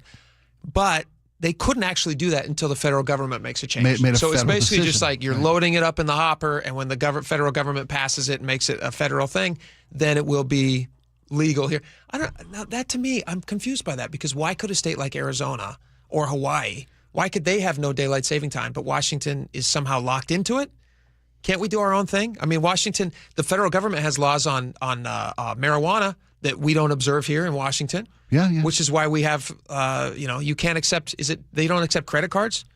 The banking evolution of marijuana sales in the state of Washington, you can use debit cards now, I believe. They can't use banking, or I don't know. It's very confusing. It's very confusing. I shouldn't have brought that up, but it's very confusing. I think the daylight savings time thing could be confusing too. I mean, there are folks who are totally for it. Yeah. And there are those who are dead set against it. But yeah. It's an interesting thing. We'll find out if it passes. I don't know if it will. It's just nice to know every other problem's been fixed. That's what I love about this. That's nice. one thing. Here's what is nice. Yeah. So inflation, wars, immigration, all solved. The House passed it in a pretty hefty majority. 308 to 117. 308 to 117. It's nice to see him agree on something. It is. Here's the thing. You got to find little tiny kernels little that you wings. can all plant together. Yeah. And then that tree grows into shade a in larger a hot, sunny tree day. in a hot sunny day. And then you can all bask or in firewood on a late, cold, dark morning. That's true. Either way, we win. That's true. Do you know the origin of daylight saving time? It was for farming, wasn't it? It was agriculturally based. The very first, that might have been in America why they first started using it, but the very first usage of it was actually in Germany in World War I. This is according to my very brief internet research. But they were trying to remove the use of artificial light because it was eating up resources. Because back then, in early 1900s, to light the city at night. Well, it would have been very expensive for them to be using coal when you could have been using those things in war efforts. And so it was like they were trying to preserve some of those resources. So they said, "Hey, here's what we can do. We need the manufacturing to stay online because we need to produce, bullets and planes and whatever they were using. Probably not planes back then. Yeah, World War I, sure they had planes. Yeah. Very, very. Oh, maybe. No, it would have been. Yeah, there would have been planes. There might have been planes. There might have been planes. They weren't stealth. They were painted like sky blue. That was the stealth factor. They needed to make a lot of. They needed to make a lot of horse saddles back then. And ammo and guns. And guns. And so what they needed to do is they needed to do that by daylight because they couldn't just keep heating everything at night. And, okay. That makes sense. Lighting everything at night. Allocating resources to the fence or the offensive. Yeah. So that's where it started. And we still do it today. And maybe it'll change. Who knows? We'll find out. All right. Here's another one that this is our second story in our 1 o'clock rundown. New York Governor Kathy Hochul. Hochul or Hochul? It's Hochul. Hochul. Yeah, Hochul. Kathy Hochul. Check my podcast, Al. You'll find it. You'll swear up and down it's Hochul. She is the first governor in the United States to sign, she's very proud of this, to sign a moratorium on data centers. The nation's first ever statewide moratorium on hyperscale data centers. Ow, ow, ow. She's very excited. Yeah, Federal Way say, hey, we were here first. Well, there's from a city perspective. So a lot of cities. Yeah, a lot of cities. A lot of cities. Yeah. She's the first to do a statewide. Yep. This is from the Politico, has this piece that basically it put a pause on data center construction. It's very similar to what we've seen in places like Seattle and Federal Way and even up in Snohomish County, where they put a pause on it and then they say, we're going to look into this. What's interesting to me about this whole thing, we have another cut from her in just a second that we'll play. But what's interesting to me about this whole thing is that I really do feel like a big part of the anti-data center push is just kind of boogeyman politics. I don't think if you were to ask the average person out there, like, for much details on data centers, I don't think that they would really be able to give much of an informed opinion on them, other than to say, interesting. I think that they're scary. But why do you think they're scary would be my follow-up question. Well, it's funny. This is the cause of the year. I think is data centers, zeitgeisty, and it's in conjunction with the rise of AI because these things seem to go hand in hand. Yeah, and it's the mega data centers that are being the moratoriums being enacted against. They're the ones that are kind of gaining a lot of press because it sounds scary. Mega data center. Well, there's a proposed data center in Pennsylvania that's almost 5 million square feet. Yeah. And local residents this is outside of Philadelphia, I believe. Local residents are like, hey, we at least want to know some studies about what is this going to do to the noise, a constant noise in our community. Does that have any long-term mental health or physical health ramifications for the children we're raising in the Pennsylvania? Is it downtown? No, it's in the perimeter, but 5 million square feet. Yeah, but we have like Amazon fulfillment centers that are that size. Yeah, but I don't know if they have the same environmental impact, utility price impact, and health impact. These are the three-legged concerns of people who are opposed to massive data centers. And the moratorium is just like, look, let's learn more. Because data center construction is evolving, ironically enough, as fast as AI is. Sure. The concerns about water use, the concerns about energy use are being mitigated by closed loop water systems, cooling, the evolution. And so like a year's moratorium. You say yes to a massive data center today, or as opposed to waiting a year, what you're saying yes to a year from now could have much less impact on your community. You could also miss the train. This is the other argument. This is the other thing that's especially when you're talking about communities in Arizona. I heard a local mayor of a small town in Arizona in a suburb of Phoenix today. It's like, hey, very anti-federal way. Bring it on. Come on our way. We like fire hoses of money being sprayed on the people. Right, but this is a community with the community. I forget the name of the town. It was Buckshot or Buckstart or Start or something. Sure. One of those Arizona small town, yippee-ki-yay towns. Arizona. 600 and some square miles of this community, which is 16% developed.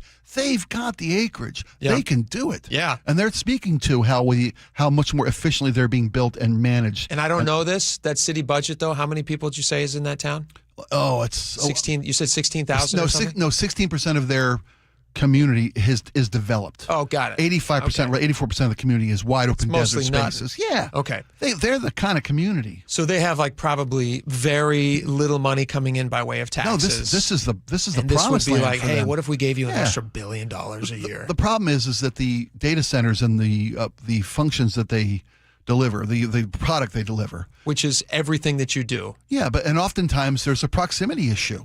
I mean, well, it is Wall Street, because data centers do work in microseconds. Yeah. And when you're having them crunch numbers and spit back results for you, a half a second matters in Wall Street. So that's why you got to have these data centers in proximity close to where they're needed. You can't put every data center in Arizona or Utah and use them around the country. You got to have them where the need is. And that's in Pennsylvania. That's in Washington. That's in New York. They're looking for space. I would push back on that a little bit on you can't have data centers in other places. I mean, like Washington, if Washington, for instance, adopts this anti-data center thing, they can be put elsewhere, and we will still have the computing power that's necessary to run all of our smartphones and everything that we do, but that can be processed in other places. And I have numbers to back that up in just a second. Well, some of that processing can be done elsewhere. As far as investing and stuff goes, I understand what you're saying. There are certain places that need a data center close by for the type of business that they do, is all I'm saying. Let me play one more clip from Kathy Hochul here, and then I'm going to give you an interesting data point that I think is very relevant. I don't think this sends the wrong message at all. People want to be in a state that the leaders are thoughtful. Businesses want certainty. I'm giving them certainty so they know the rules of the road here, but also New Yorkers want to be protected. All right, so New Yorkers want to be protected. One of the things that they're talking about is they say, like, oh, these energy prices are going to go crazy. If we have data centers in New York, we're going to price you guys out. Now, one of the interesting tidbits about this is that the most populated state that has the most data centers, do you want to take a guess on what that state would be? Most populated state with the most the largest data center market in the United States. Texas? Virginia. Makes sense. Virginia. Proximity. They have 600 operational facilities in Northern Virginia. Wow. 70%, listen to this number, this is crazy. 70% of the global internet traffic is processed through something called Data Center Alley in Virginia. Wow. Of the world's internet traffic. Now, that is a ton of money coming through Virginia. That's a lot. That's a lot. Now, here's the other interesting thing. With all those data centers, you would think, based on the fear-mongering that often accompanies anti-data center pushes, that Virginia must have, like, through-the-roof energy costs, right?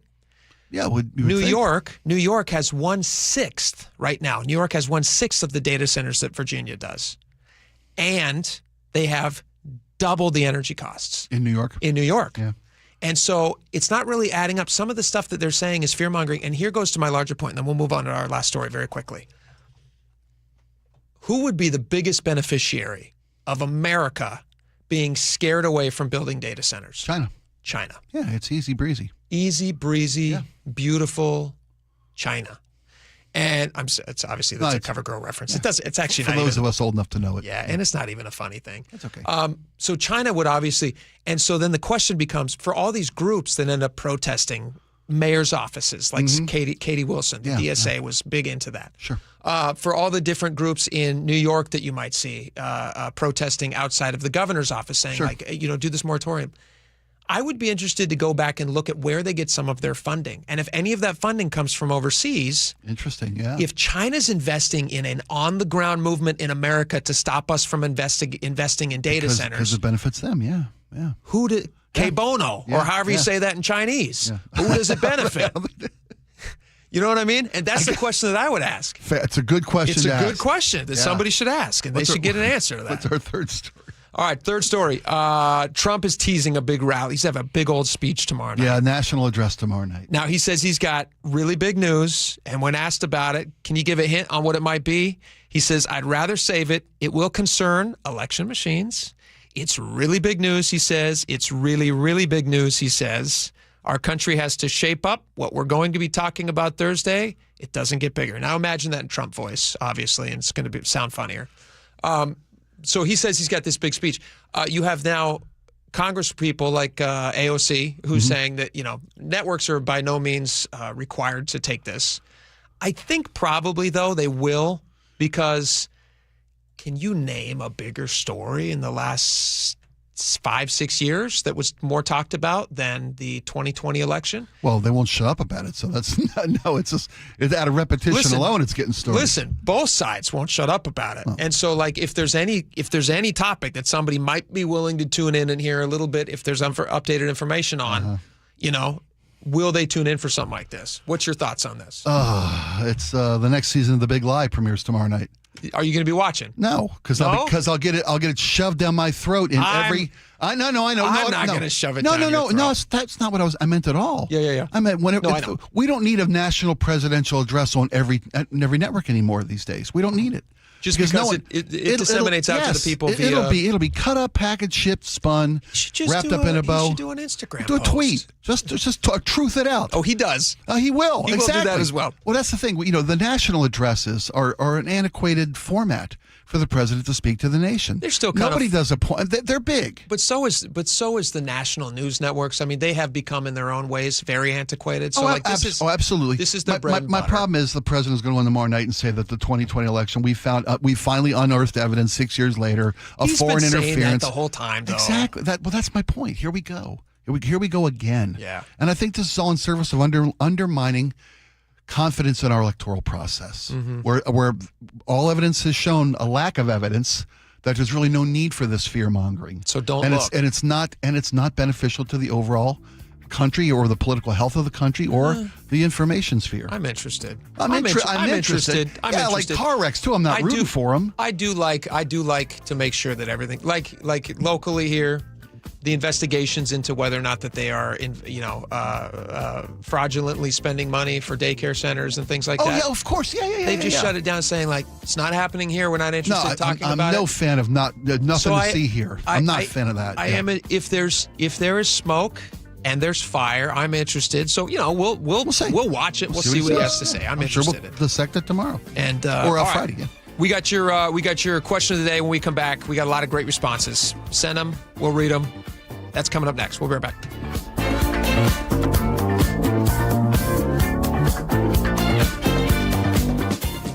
This hour is brought to you by Insulation Northwest. 30 years ago, I wanted to be part of keeping the Seahawks in Seattle long term. 3 decades later, 12, they're bringing the trophy home. 2 Super Bowl championship banners hang in the stadium Paul Allen built. Now, a new era of stewardship begins. Most things that seem impossible become possible. And we welcome the Kosla family to Seattle. From the home of the Seahawks since the very beginning, KIRO News Radio. Hey, Jake Skorheim here. Buckle up. It's going to be a hot summer. And if you have poor or no insulation in your attic, you could be losing up to 40% of your energy efficiency. Fortunately, Valentine Roofing, they've got you covered.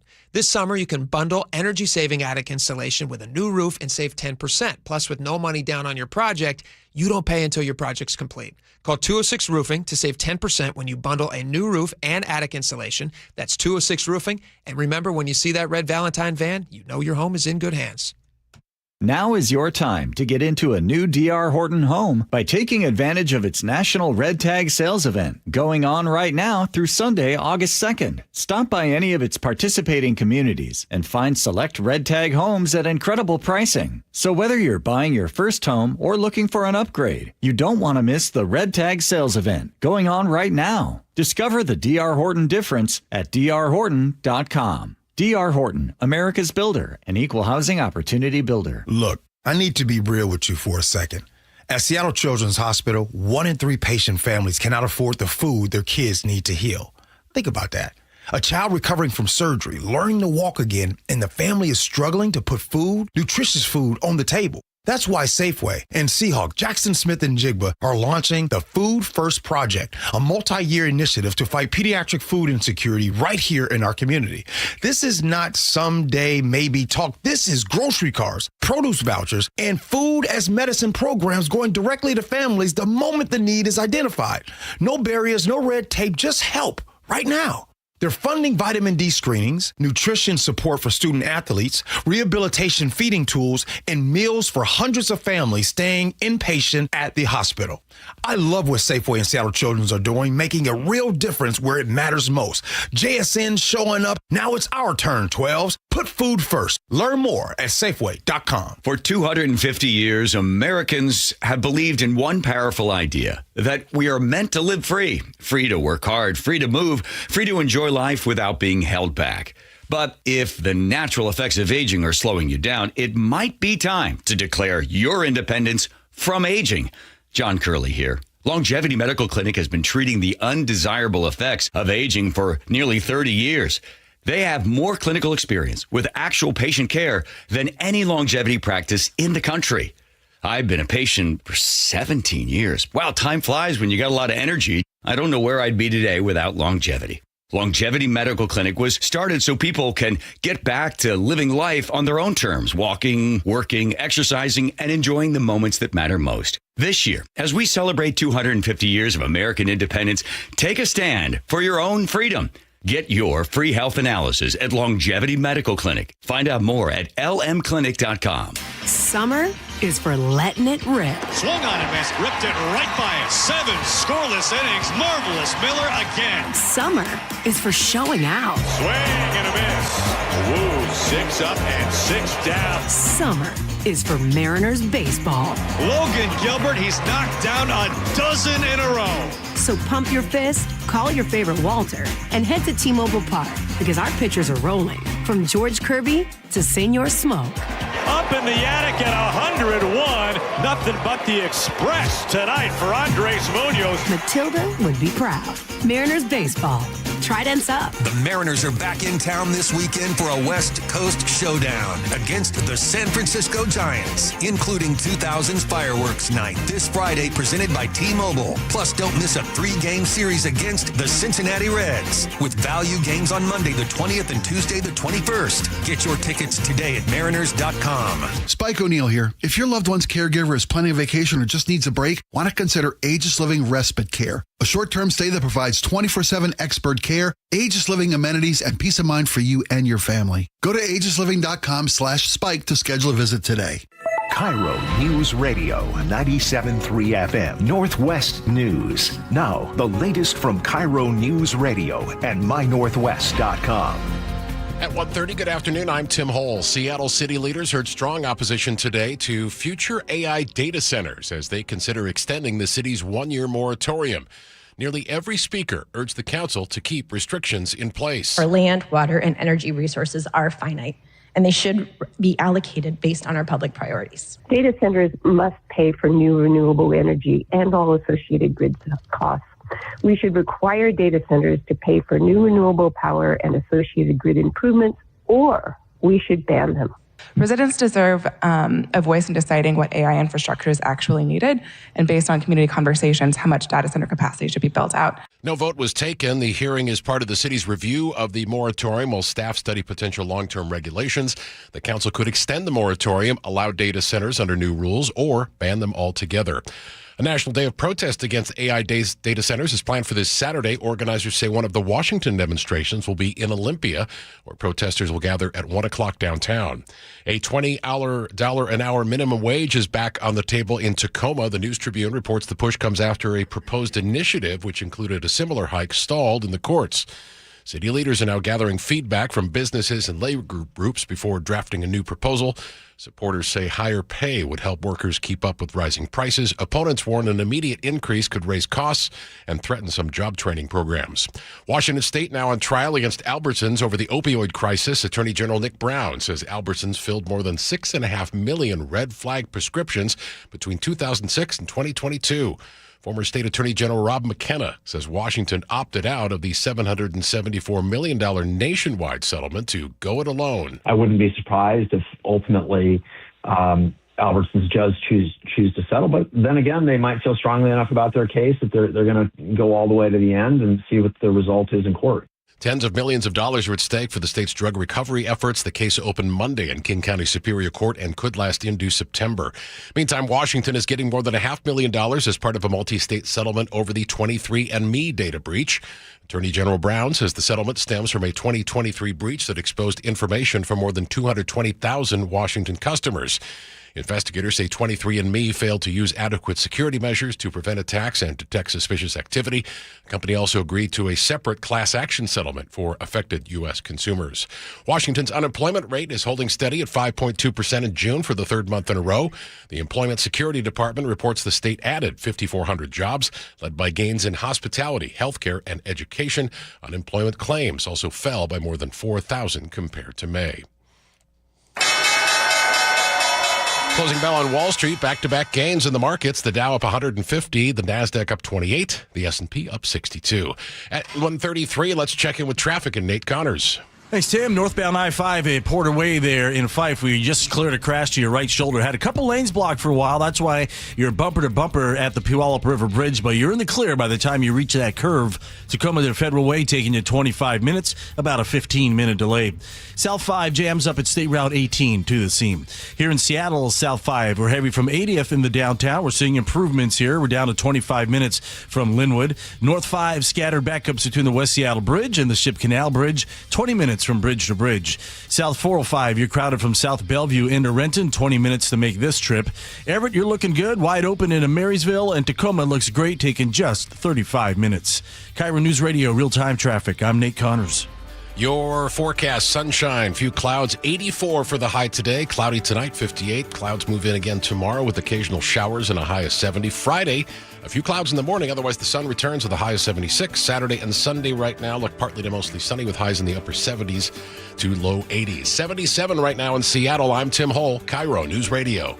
Your best source for local news. You're listening to KIRO News Radio, Northwest News. All right, welcome back to the show. Lots of stuff to get to. This was an interesting question of the day. We actually had two questions of the day, so we're going to try to get to both of them, even though this is kind of a fast segment. The first question of the day was actually in regards to Spike's dream. Spike had a dream that he could fly, and we asked you to interpret that dream. Yeah, and I apologize for, airing my... apologize. My sleepy-eyed... Never apologize for a dream. I love to hear about them. It was so. I know you are, and I love My it. wife knows. She always tells me, she's like, whenever she wants to talk about a dream, I go, oh my gosh. And so she doesn't ever tell me about her dreams, which makes me sound like an awful husband. Not at all. Okay, having dreams in life, like things you want to achieve in life, versus telling me that you dreamed that you and a friend went on a road trip or something, those are very different things in my head. The subconscious mind controls really our personality more so than our conscious mind does, and that's not for me. Well, my subconscious mind takes a big old backseat. Fair Not enough. Interested in his opinion. Dreams. I consciously what are control dreams? this body. What purpose do they serve? All these things, have been studied and can be debated. All right, so you had a dream that you could fly. For the first time in my life, that was what struck me as odd. Yeah.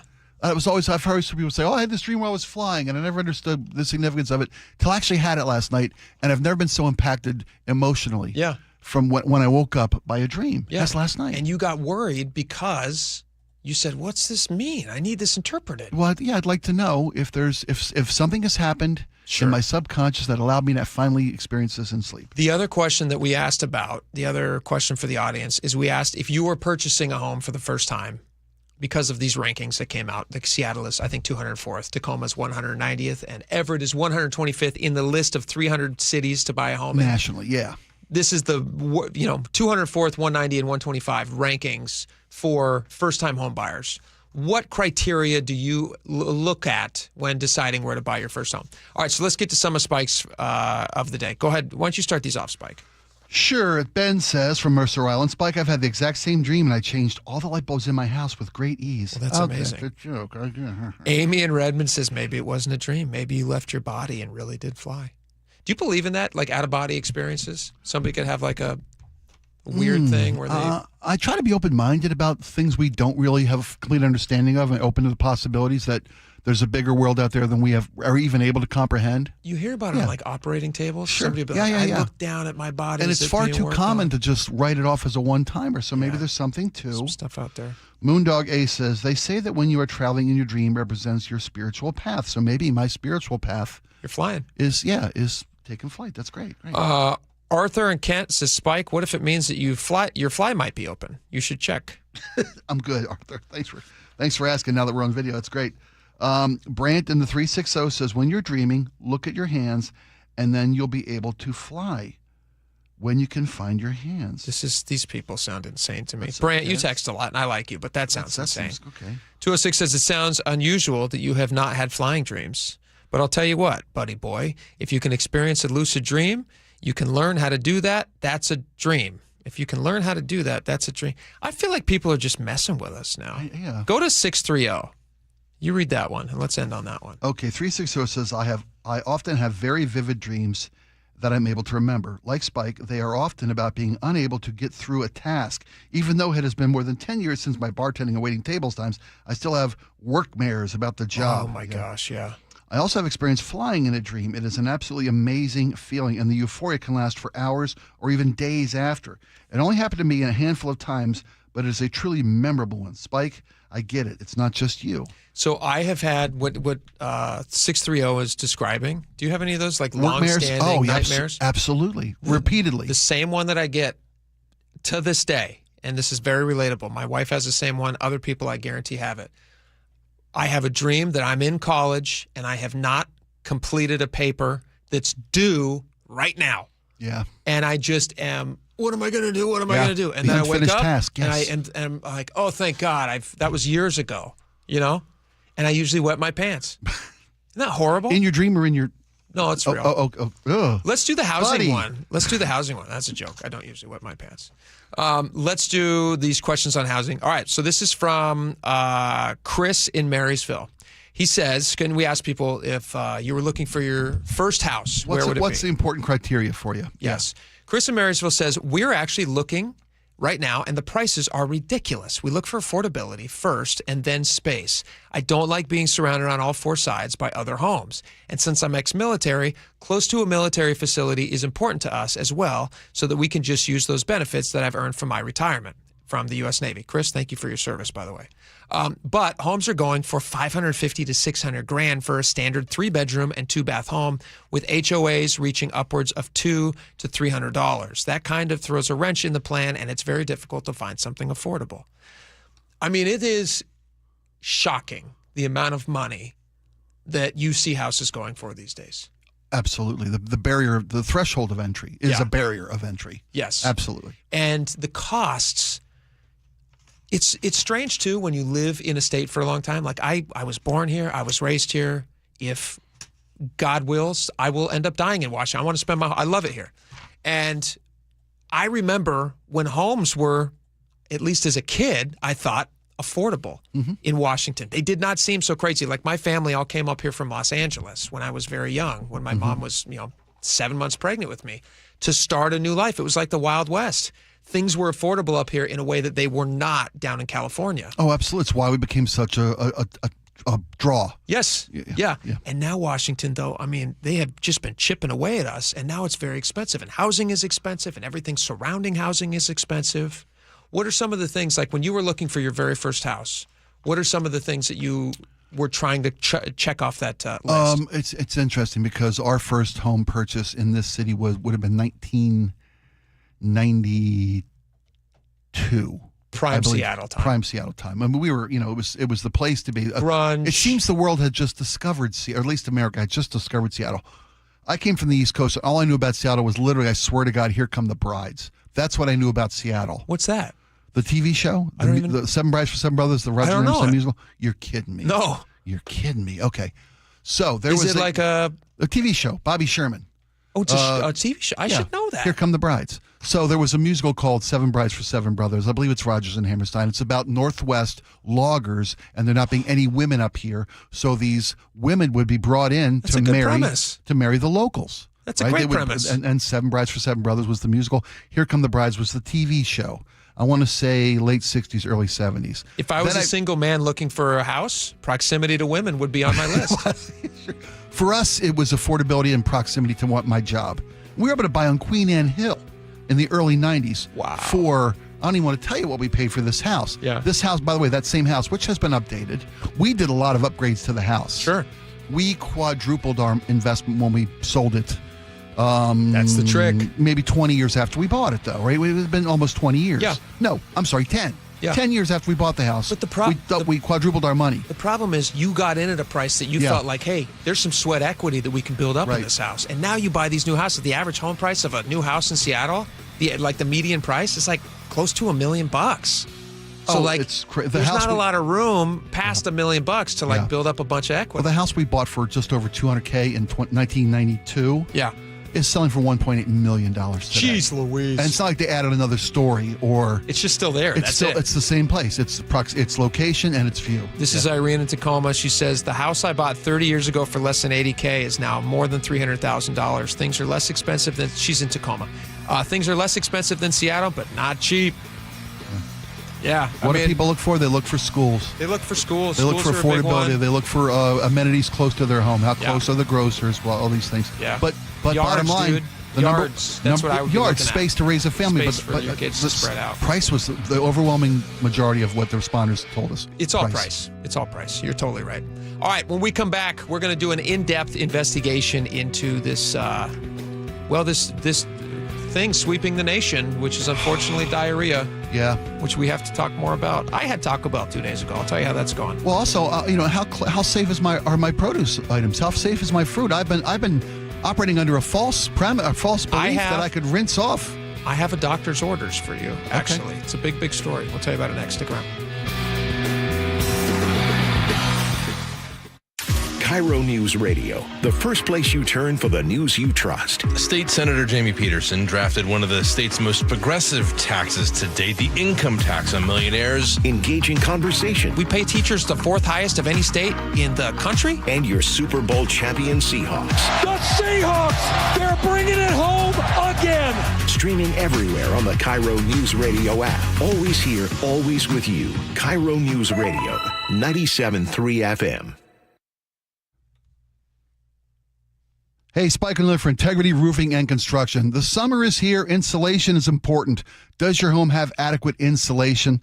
Can it be costing you money? Give my friends at Integrity Roofing and Construction a call, 206-202-ROOF. They can come and do a free video inspection, free assessment of your roof. Find out if you had a leak you didn't know about over the rainy season. They can take care of that for you, too. They can do repairs. They can do replacements. They can do full home restorations. They can do it all. IntegrityRC.com is the website, IntegrityRC.com.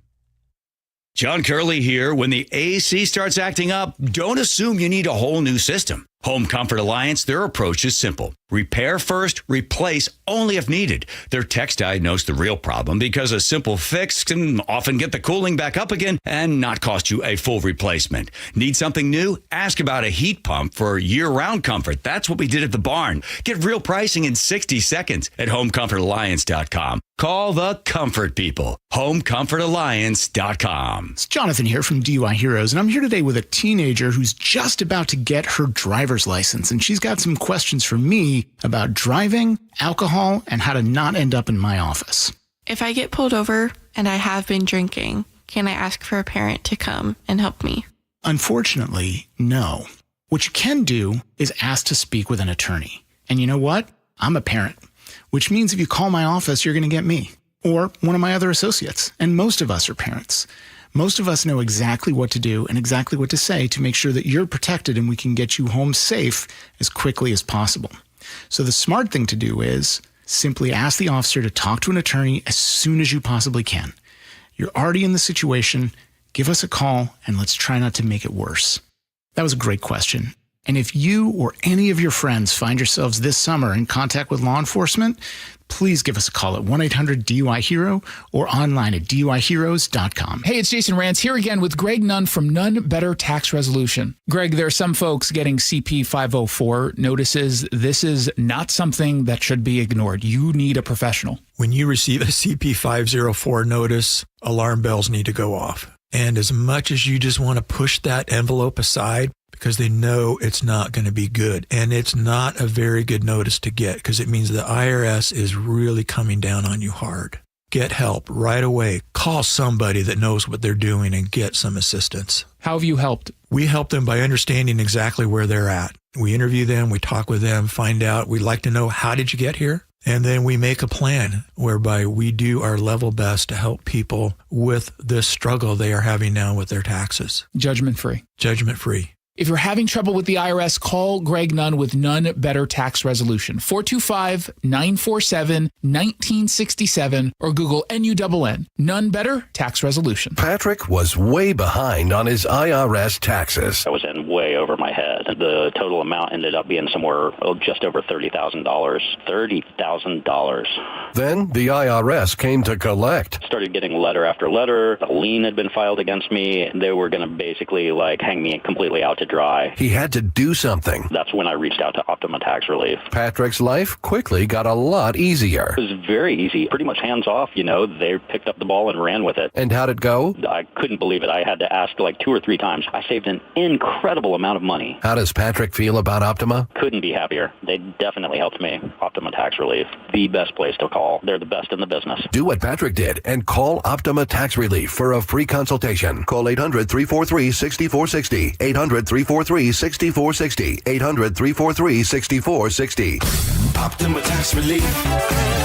Testimonial from an actual client. Some restrictions apply. For complete details, please visit OptimaTaxRelief.com. Wow, Sarah, these window coverings are gorgeous. Did you guys do this yourself? No way. It's all Hunter Douglas. My local expert came to our home, brought samples, and helped us see everything in our actual light, then measured perfectly and handled the installation. If you're planning a remodel, moving into a new home, or simply ready to elevate how your space feels, Westco Blinds, your neighborhood Hunter Douglas expert, offers custom, beautifully crafted window treatments thoughtfully designed for life. Whether it's blinds, shades, shutters, or drapes, our products fit your windows perfectly. And with smart home options, you control the light and privacy with a tap or on schedule. Hunter Douglas window treatments are an investment in quality, backed by a lifetime limited warranty and ongoing support from your trusted local expert, Westco Blinds. Call now to schedule your free in-home design consultation. Call 206-285-5455, 206-285-5455, 206-285-5455. For the ones who get it done, Grainger offers the professional-grade products you need, delivered when and where you need them. Call, click Grainger.com, or just stop by. Experience the thrill of seeing orcas and humpback whales with Puget Sound Express. Join their family-run tours for guaranteed whale sightings departing daily from Edmonds. These are Seattle's most popular and well-reviewed whale tours. Book now at PugetSoundExpress.com. Olympic Hot Tub has more ways than ever to achieve total wellness at home. Immerse yourself in a saltwater hot spring spa and let jets melt stress away. Enjoy a refreshing swim in an endless pool swim spa. Retreat to healing warmth and detox in a Tilo sauna. Then awaken mind and body with a cold plunge. You'll be saying, ah, in no time. Your path to wellness starts today at Olympic Hot Tub. Current specials with exciting savings at OlympicHotTub.com. Better you, better life. All right, welcome back to the show. Welcome back to the show. All right, what are we doing here? Oh, we're doing doing a warning. You said you had a warning. a doctor's directive. This is from NBC7 in San Diego, an infectious disease doctor. Everybody's talking about the diarrhea sweeping the nation. Well, cyclosporiasis. Cyclosporiasis? Is that what it's called? That's the medical terminology for what happens to the person who has it. That's the diagnosis. Cyclosporiasis. Yeah. It sounds like a skin disease. It's not. The San Diego infectious disease doctor says, this is according to NBC7 San Diego, it's probably best to stay away from fresh produce for the next week or so, even if you wash it. A fecal parasite. You have audio on this? Yeah. Oh, we have audio on this. Yeah, we totally have audio on this. Oh, well, let's just play this. I'll just have him say There we go. Yeah. There we go. Let's hear from the good doctor. Boil it. If you boil it at a higher temperature for a while, then you can be sure that the organism is not going to cause problems. Other than that, all bets are off. Even if you wash it with water and soap. You know, if you're somebody that's into going to salad bars on a weekly basis, just get that. I got to pause it there. What year is he saying this? Who goes to salad bars? I go to salad bars. I love salad bars. When's the last time you went to a salad bar? Probably exactly within 2 weeks. No, you haven't. I have. I do. Where? Are you kidding me? Was there an Izzy's Pizza around that I don't know about? Where are you going to a salad bar? Where's the salad bar? Come on. It's a pizza joint down in Beery. I don't want to name. No, I'm not. You are making. They got an all-you-can-eat pizza and salad buffet. Yes, I will. Tell me off the yes, air? I will. All right. But they're not a paid sponsor, and I'm not getting any trouble. All right. I do love a salad bar. Well, everybody loves a salad bar, Yeah. of course. But now but you got to worry about poo-poo. That's what well, the doctor was trying to tell me. Did he say boil everything? How am I going to boil everything? I haven't had a boiled lettuce salad in so long. That sounds delicious. And a boiled raspberry. You know what? I never get. I've never tried boiled butter. What is it? Butter lettuce. What is the lettuce? Yeah. Isn't there a lettuce? Yeah, there is. Like There's a butter leaf lettuce. Yeah. Had a rest for a week or two while we figure out where this outbreak is coming from. Coming from everywhere. From all over the world. And so I don't think it's a safe thing to assume that that's not going to reach us. It's going to get you. That's what he's saying. Well, it's 34 states now, right? Oh, including my gosh. California. Horrible. San Diego now. Yesterday, California hadn't seen a case. Today, San Diego says, "Oh!" Yeah. As they run to the report bathroom. Cramps, watery diarrhea. Oh, my You gosh. can have nausea, vomiting. You can have fever. And then a profound dehydration ensues. Usually, it ends up in an admission to our local hospitals. Horrible. Just in horrible. hindsight, I'd rather have you tell me than this doctor. Okay, no pun intended. So Taco Bell, though, Taco Bell's being investigated for this. Taco Bell's being investigated in connection with the cyclospirosis outbreak. I don't know how to pronounce it. Certain ingredients that they use, such as their lettuce and cilantro, has been removed from certain locations. Although Taco Bell's not. You can't get guacamole. Can't get guacamole there anymore. Can't get lettuce on your whatever you're buying. In a statement to USA Today, Taco Bell Corporation said voluntarily and temporarily removed limited ingredients at select restaurants as a precautionary measure. We will continue to closely monitor the situation and follow the guidance of public health authorities. Here's a question for you. And I didn't say this yesterday, although I should have. Okay. And maybe this is too much information, so I do apologize, but I like to speak plainly with you folks. Outside of this diarrhea problem that's sweeping the nation, okay, this has kind of always been my experience when I eat at Taco Bell. You know what I mean? That it gives you tummy troubles? I wouldn't say that it is something that I hold on to for very long. Oh, okay. And so I wouldn't even know if it was a problem. You know what I mean? There's a degree. Would I know for yes, sure? You know if you had this would be like Harry from Dumb and Dumber on the toilet. You ever seen Bridesmaids? Yes. That's you. So that's what that would be like. That's what this is like for folks. 5,000 cases nationwide. I mean, this is a major ordeal. Okay. You know, it didn't again, stop me from eating at Taco Bell my entire life. I don't know that it's going to stop me now. I ate it the other day. Some people have tougher constitutions. I'm one of them. Laura's a canary in the coal mine for your family. You've got a delicate constitution. I feel great. I had Taco Bell 2 nights ago. Yeah. I had a taco pizza and among other things, and I feel fantastic. Yeah. And I felt bad yesterday. We were kind of all pointing the fingers at Taco Bell from a national story that came out. Taco Bell. But apparently, as this doctor was saying, it's any produce right now. Don't trust it for a while till they figure out what's going on. So you've already been operating on this for a while, haven't you? On this this produce thing.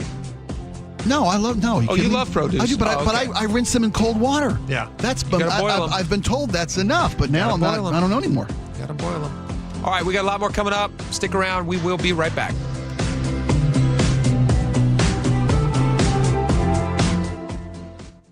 Dear Ursula, I have a group of friends who have bonded over... Hi, I'm Ursula Voitin from The G and Ursula Show, and I'm launching a new podcast called Ask Ursula. This is your space. Real life, real questions, whether it's about family, friendships, love, and yes, even the fun stuff like travel and finding your signature scent. Hit me up and ask your questions at mynorthwest.com/Ursula. I look forward to connecting with you. At mynorthwest.com and the G and Ursula YouTube channel. Do you get sinus infections, congestion, sinus pressure and pain, sinus headaches? You've gone to the doctor. You visit urgent care over and over again. And it's always the same thing, right?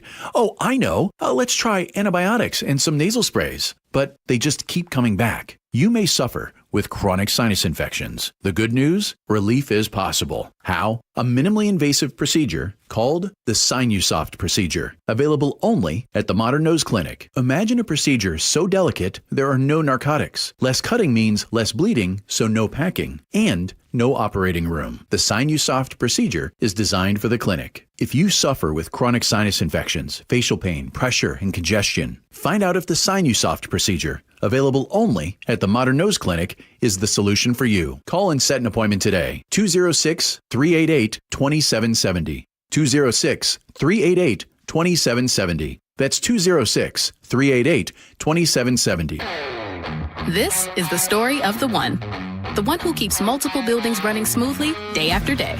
Plumbing that flows, HVAC that hums, cleaning supplies that keep surfaces sparkling.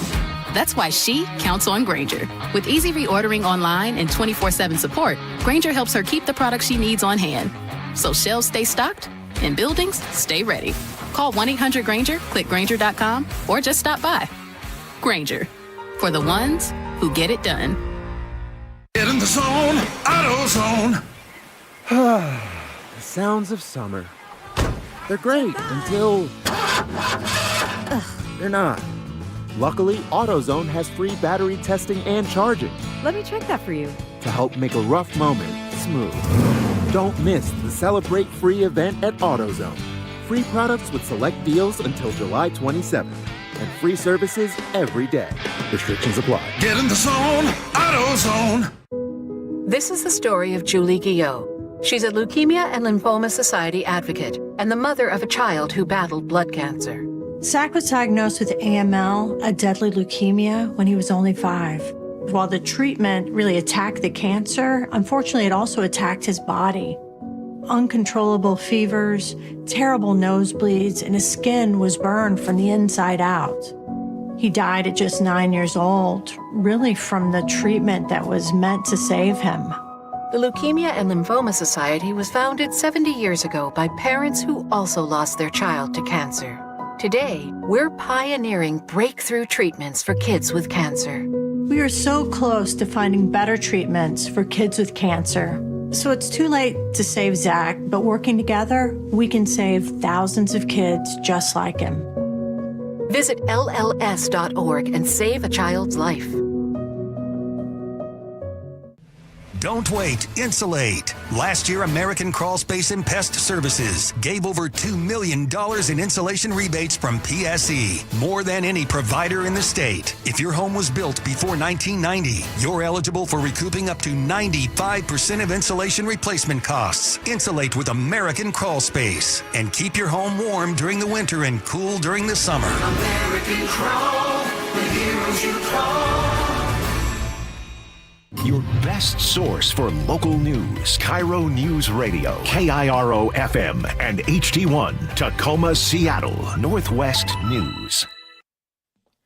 ABC News, I'm Michelle Franzen. In Mississippi, the investigation continues into the death of Nolan Wells, a teen who traveled with friends on a boat during a holiday celebration to Horn Island. He did not return. ABC's Aaron Katursky is in Ocean Springs and says his parents met with the county prosecutor today about the case. The district attorney for Jackson County here, Angel Myers McElrath, will ultimately present the case to a grand jury. But today, she is there to offer services, victim services to Wells's parents before the grand jury decides whether the 18-year-old's death after a July 4th boat trip with friends involved a crime. Escalations between the U.S. and Iran continuing, with the U.S. carrying out more strikes today on Iranian targets. It marks the first daytime U.S. strikes in Iran since the first 40 days of the war. President Trump in Pennsylvania this hour, speaking at a Defense Innovation Roundtable. And the Producer Price Index, tracking wholesaler prices, fell in June. This is ABC News.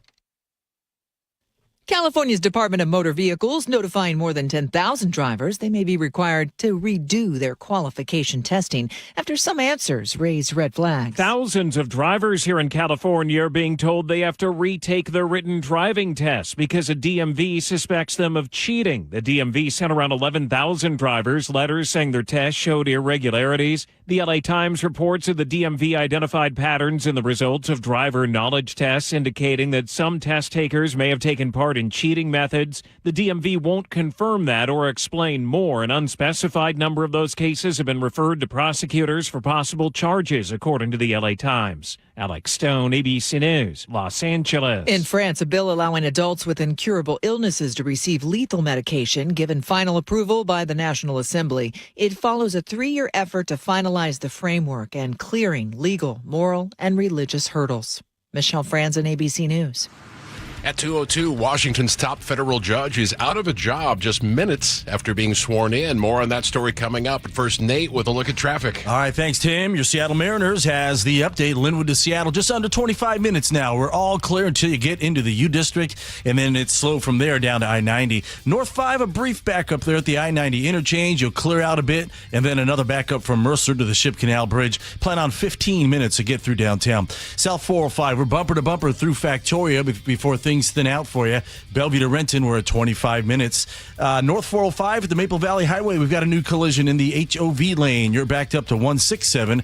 Renton to Bellevue right now, approaching 20 minutes. In Fife, North 5, we're still bumper to bumper between Portland Avenue, the Port of Tacoma Road. About a mile and a half back up here. This is leftovers from an earlier crash up near Porter Way. And up in Everett, eastbound 526, we're packed, leaving the Boeing factory over to I-5. Don't miss fireworks nights all summer, presented by T-Mobile. Next up is the 2000s Decade Show, July 17th. Get your tickets at mariners.com/fireworks. KIRO News Radio, real-time traffic. I'm Nate Connors.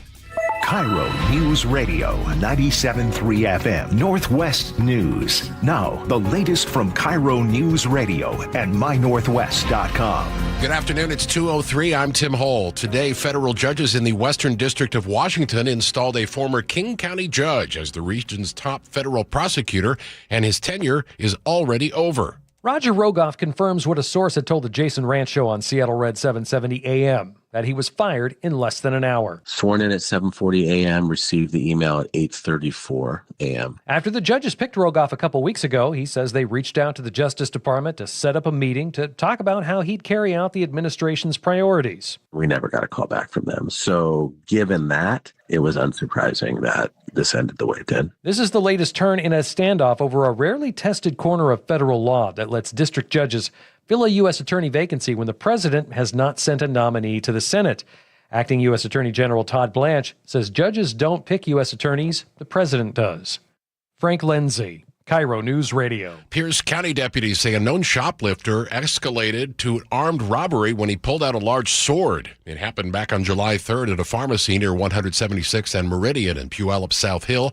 Pierce County Deputy Carly Capetto says employees tried to get the man to leave, but he did begin to intimidate and threaten employees with the sword, and then he took off on foot. 24-year-old suspect ran toward a nearby Fred Meyer before he was caught, tased, and arrested. Charges include armed robbery, intimidation with a weapon, and resisting arrest. One man is dead after a fist fight in Marysville. Police say two men who knew each other got into a fight behind Don's Restaurant on 4th Street around 10:30 last night.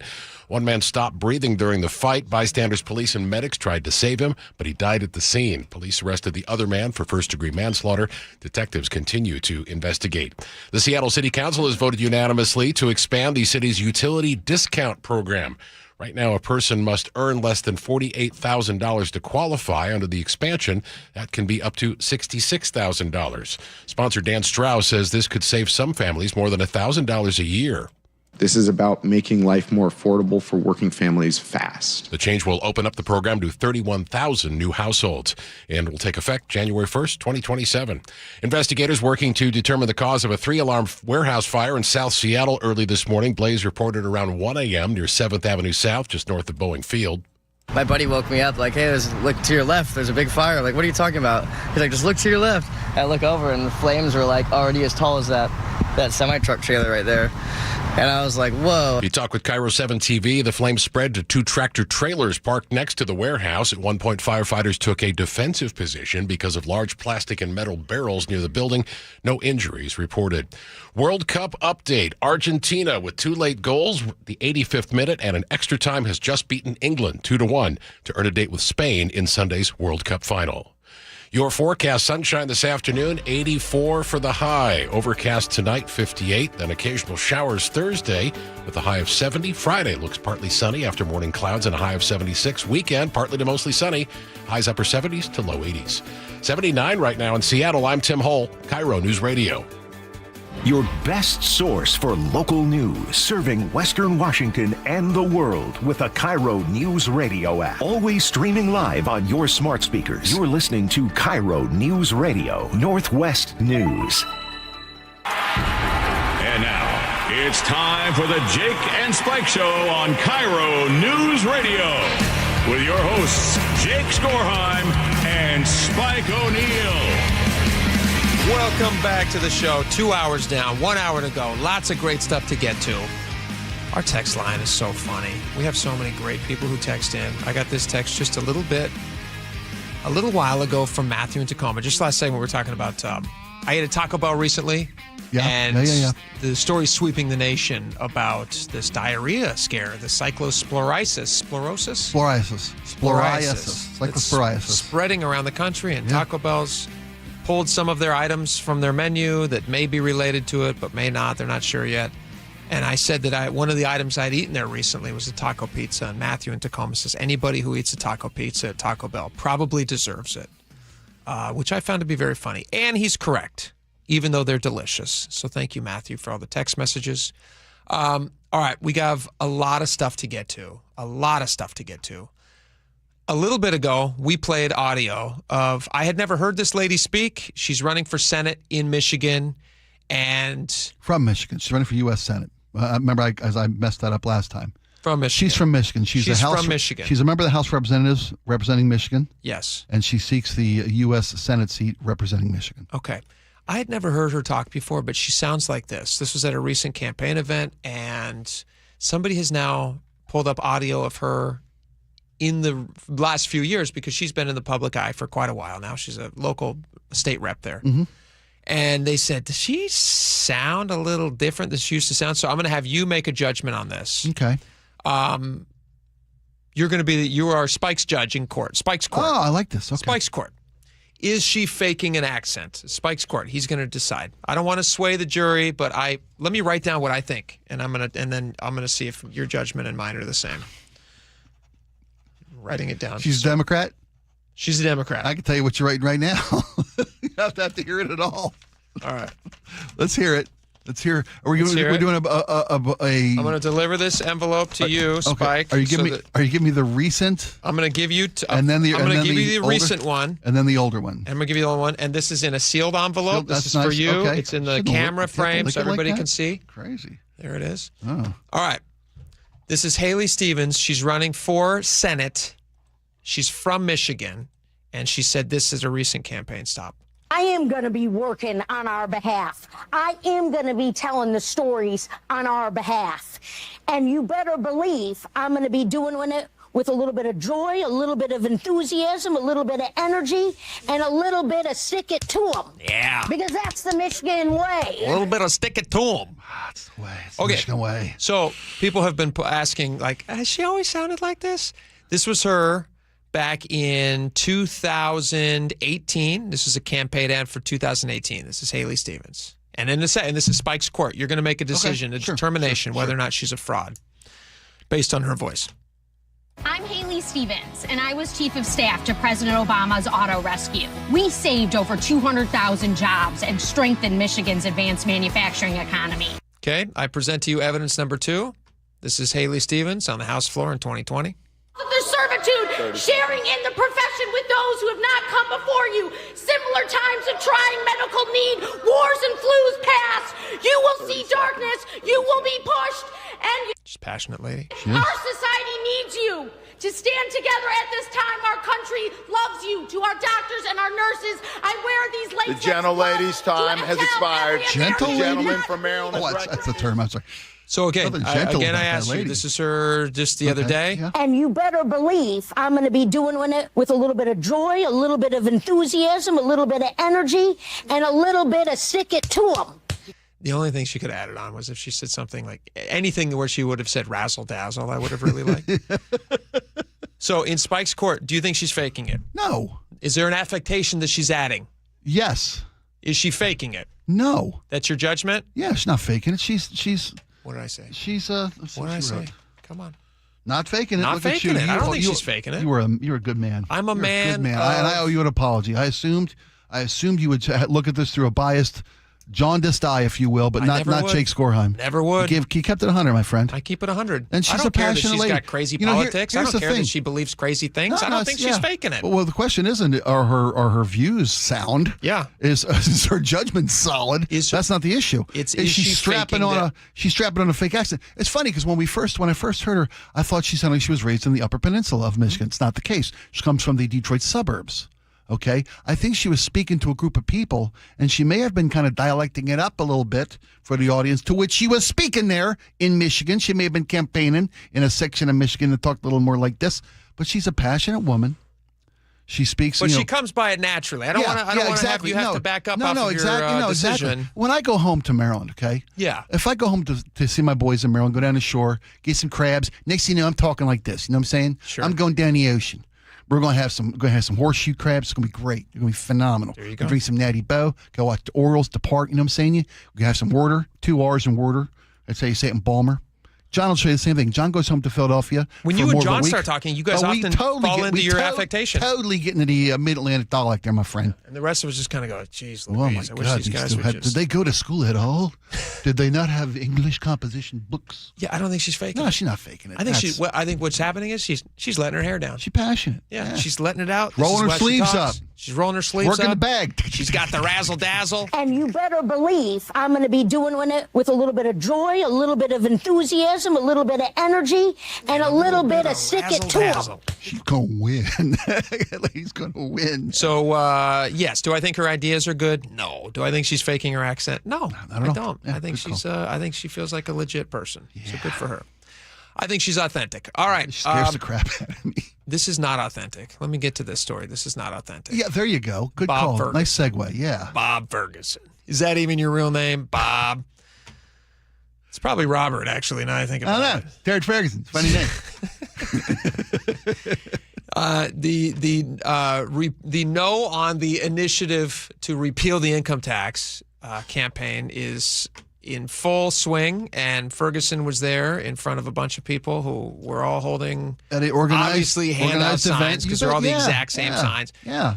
Ferguson standing with a bunch of supporters and children. And children. It's about the children. It's always about the kids. We don't stick it to the millionaires. That means we're sticking it to the kids. That's right. That's right. How about they just don't stick it to anyone?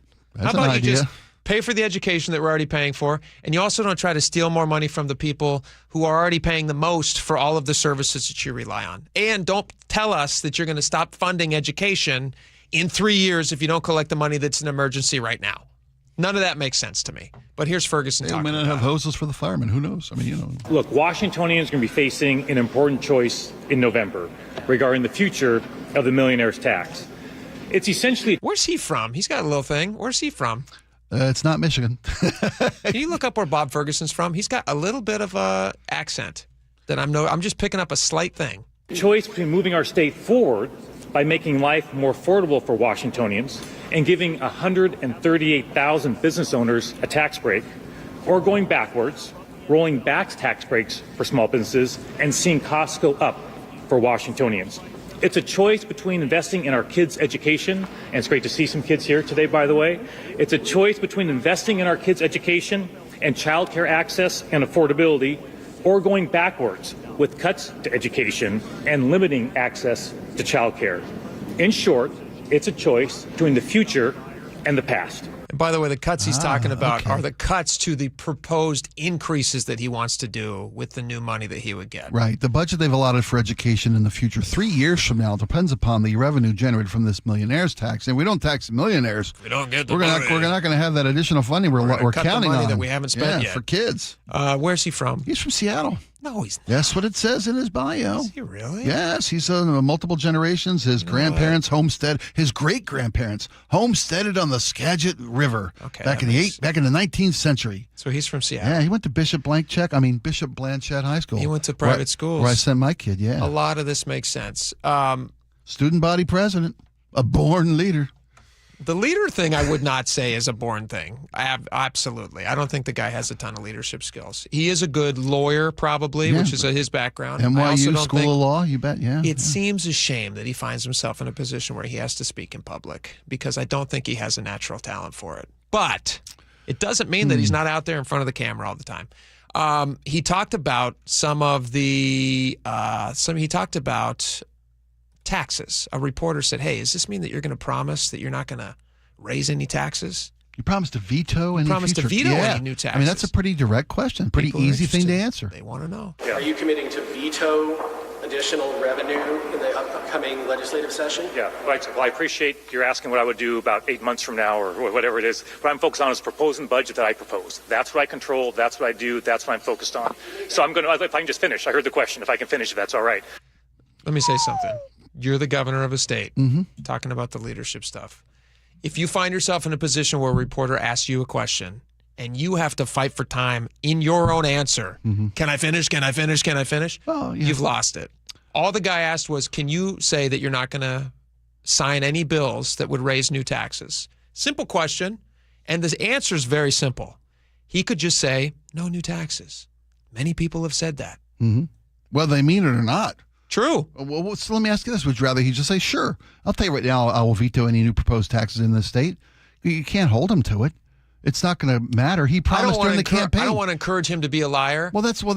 But I also would rather he just say, I'm not going to sign any new taxes. Because the last time that he ran for office, he says he wasn't going to do any new taxes, and then he signed new taxes. That's what I'm saying. So I don't believe him in either case. But I would rather he just say, I'm not going to sign new taxes, and then unlike the last time he made that promise. We'd have to get no new taxes placards printed up and hand them to the school kids over here for me to make that statement. We made the cards. Yeah. We made this. We brought the kids in. Let's just stick to the messaging. I would like him to just not raise taxes. That's what I would like. I would too. I would like them to just live within their means like any normal person does.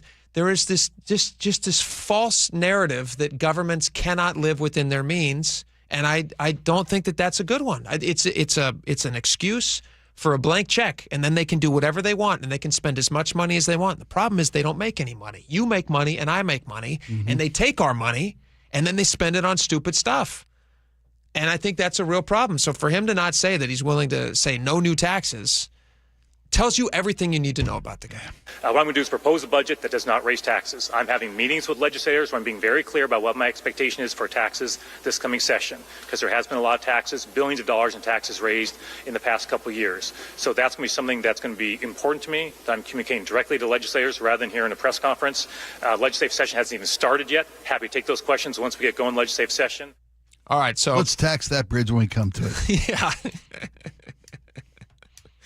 Yes, I should absolutely. write for these guys. You should write for these guys. That'd be funny. You make it. Well, they would be more likable. That's a big problem. I think there's a likability index with him that he really needs to overcome. He needs better help than me, my friend. Tell you what, he needs more than a millionaire tax. He needs somebody to make him a likable guy. Yeah. He's just like He's a wingman. Well, it's like trying to buddy up to a computer. It's just he's you know what I mean?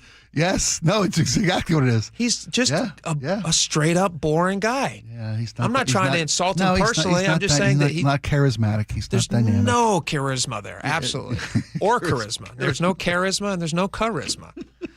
All right. I thought this was funny. This was Joe Fitzgibbon. You know Joe Fitzgibbon? He says, I think most Washingtonians want to see the kind of tax reform that this initiative would threaten. So what he's saying is somehow this millionaire's tax is actually a tax reform. Yeah. I can see that. Okay. I can see that because as our guest yesterday spoke to, and the governor spoke to. Who's our guest? Hannah Sibia. Hannah Sibia Howell. Yeah. Yeah. This is the most regressive tax state in the country, just about, if not 49th, not 50th. If we can get a greater tax base from the high earners, we can ease the tax burden on the low earners, which is what the governor's talking about. Tax relief for more Washingtonians. That's what they're speaking to. That's what this. The problem with that is here's my take on that. Washington has been run by Democrats exclusively for 40 years. So they have arrived at this position through basically getting everything that they want. And now they're saying that that's an unfair tax system that we have and that we are the ones who are going to solve the problem that we've created. And they think to do so, they're going to have to make a change to the Constitution by instituting an income tax. That's what they're trying to sell to us. And part of the conversation we had yesterday was it doesn't go far enough to eliminate other taxes. You made a point yesterday. If they get the income tax, they're not going to do away with the sales tax. Well, of course not. Well, that's the kind of reform we need. Yeah. I'm all for that. If you're going to set up an income tax, then give us relief elsewhere on property taxes. So get rid of business property taxes, get rid of income tax. Well, not get rid of them, but adjust them accordingly. Get them low. Yeah, get them. Do what Florida did. Try to get rid of them. Right. Sales tax, property tax, business tax. All those things are higher here because we don't have a state income tax. They want it all. It's like that clip from What's-His-Face, in Catch Me If You Can. Who's the dad in that movie? Catch Me If You Can. They want the cookie. They want everything. Do you remember the clip? It was Christopher Walken. Yeah, played Walken. His dad. Yeah. What does he say in that clip? It's so funny. It's exactly what's happening here. He says they want the cookie. They want it all. Milk. They want a cookie. They want the milk. I can't do Christopher Walken. They want it all. Fitzgibbon says that. Here's another thing Fitzgibbon said. He says the repeal is dangerous. He says the repeal would be dangerous because it might. If you keep all of the tax cuts and you don't apply the new tax to the millionaire income, there's no way to balance the budget without really devastating cuts to education and likely other tax increases. Yeah, that's the thing, because these cuts they propose to the business tax, right, to tax relief for other families, they're part of the governor's budget considerations. If you promise those cuts are only to the tax base. Well, that's his fault. I'm not saying promising taxes that he can't deliver. I get you. But if you get rid of the millionaire's tax, don't you also have to at that point get rid of these breaks for people? The That's taxes going to pay for them. The taxes that he's talking about cutting, they're B&O taxes, right? So they're not double dipping. Yeah, and they're giving tax relief to families. Okay, so we are unique in our B&O tax in Washington. We also should look at that. Yeah. Oh, that's a problem. Yeah. I mean, he's not doing businesses any favor here. He's basically saying like, hey, you remember that thing that we instigated on you guys and made it harder to do business in Washington State? What if I ease that up a little bit? What if I ease that up? Maybe then I could get some support from businesses. I don't know what the threshold was. It was less than 300,000 or something like that. Yeah, I think that's the right number. Which are basically businesses that have one employee. Oftentimes you have somebody who has a business. They're technically a business in Washington State, but they might be a sole proprietorship, something like that. Less than $300,000. So he's saying we've introduced this new tax on you guys. We're squeezing you. What if I let that up a little bit? And then we're going to be able to say, oh, it's going to be so much better for all these businesses. But you're also going to be taxed now on this millionaire's tax in a way that you weren't before. So the whole thing feels like they're ratcheting up the pressure and then saying hey, we can ease the pressure a little bit where we're ratcheting it up on these other places. The whole thing, I don't like it. I don't like it, Spike. And I think, I hope it goes away. I hope the millionaire's tax goes away. That's my personal opinion. You guys might disagree. That's totally fine. All right. Depends on which poll you read. Depends on which poll you read. What were we going to talk about next? I felt like we had a very good topic. Was it Sully? Was this the Captain Sully Sullenberger news? Did you hear about this? Miracle on the Hudson guy? Yeah, we can do that. We could talk you about we could talk about the Sonic situation. We could talk about the Captain Sully Sullenberger's diagnosis, which is a little bit heartbreaking. We could talk about the Santa Fire Department says they'd like to use drones a little more. They want more drones. Can we do the Sully Sullenberger? Sure, you bet. Because it's a very interesting story, and this guy is a national hero. I mean, Absolutely. He's an American hero. We should talk about what's going on with him. All right, we'll do that when we get back. Stick around.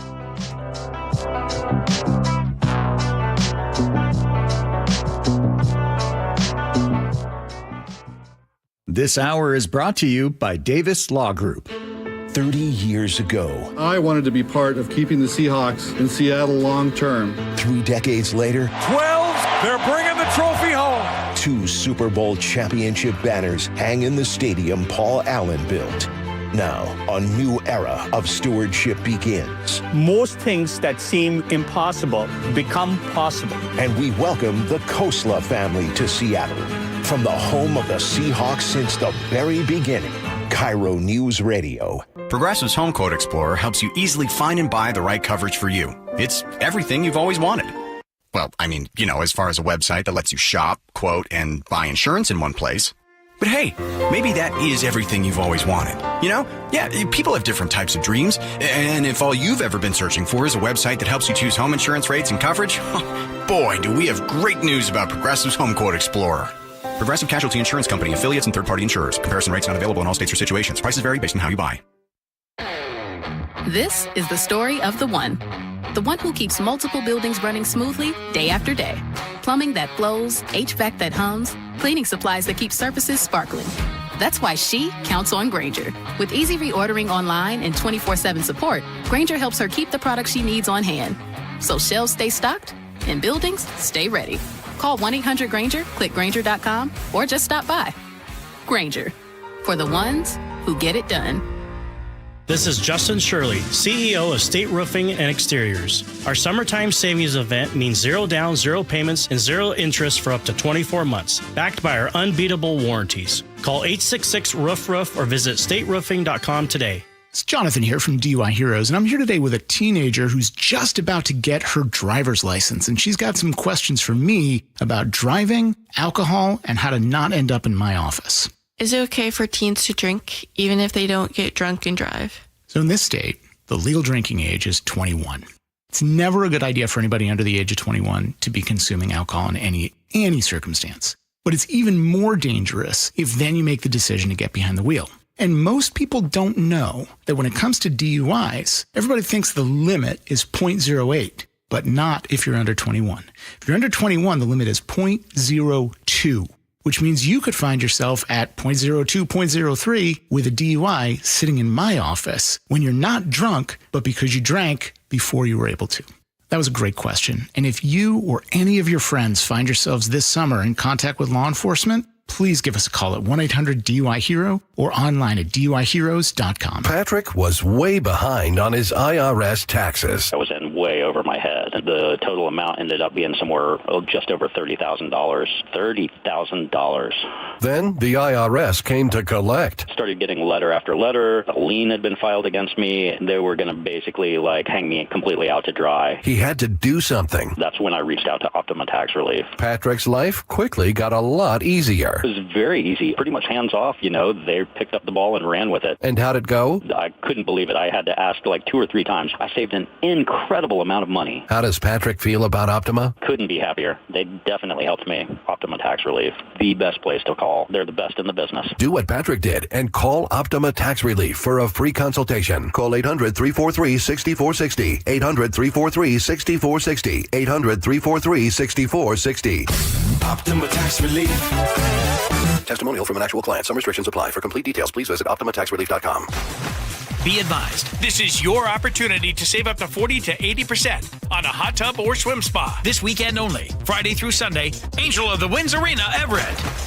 Be advised, this is your opportunity to save up to 40 to 80% on a hot tub or swim spa. This weekend only, Friday through Sunday, Angel of the Winds Arena, Everett. 18-month interest-free financing. Our factories have demanded we sell 1,000 hot tubs and swim spas this weekend. Angel of the Winds Arena, Everett. Huge factory incentives, factory rebates, this weekend only. Angel of the Winds Arena, Everett. We can remove your old hot tub. Free delivery of your new hot tub. Deep, deep discounts.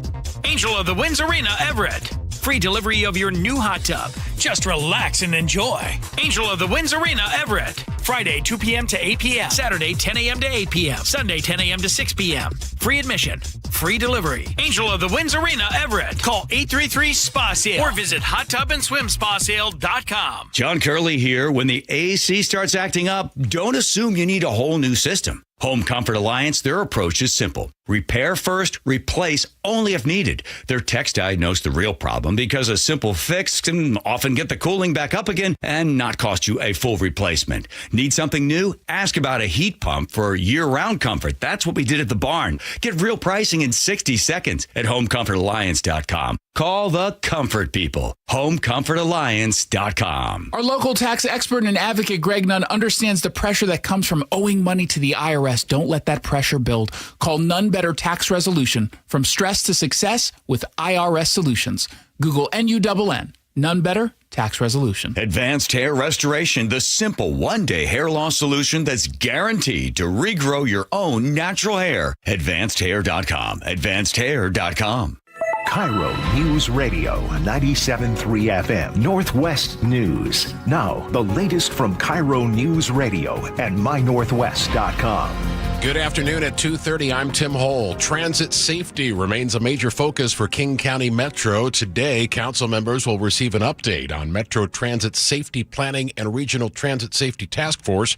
The coalition has spent months developing more than 150 recommendations aimed at reducing violence, improving security for riders and employees.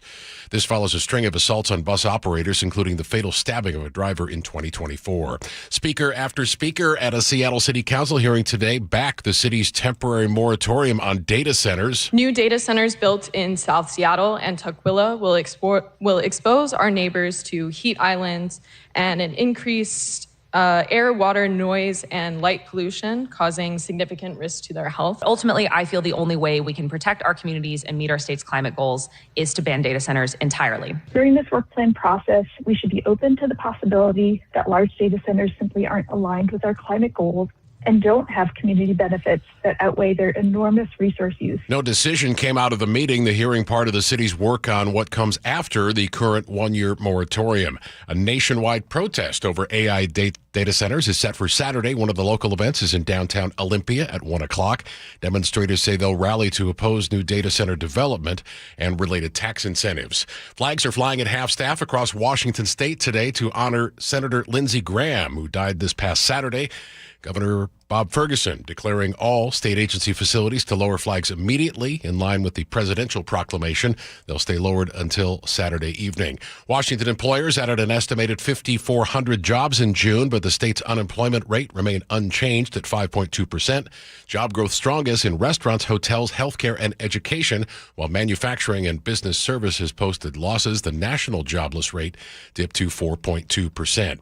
Basketball fans, this one's for you. I'm Jillian Raftery. NBA Commissioner Adam Silver dropped hints about a secret bidding war to bring back the Sonics. He'd been asked if talks are still on track despite only one potential ownership group coming forward. Silver said that's only one public group. And so I wouldn't conclude that because there aren't other public groups coming forward, that therefore there isn't other interest in Seattle. There is. Expansion team talks are apparently on track to conclude by the end of this year. World Cup update. Argentina, 2 late goals for a 2-1 win over England and a date with Spain in Sunday's World Cup finals.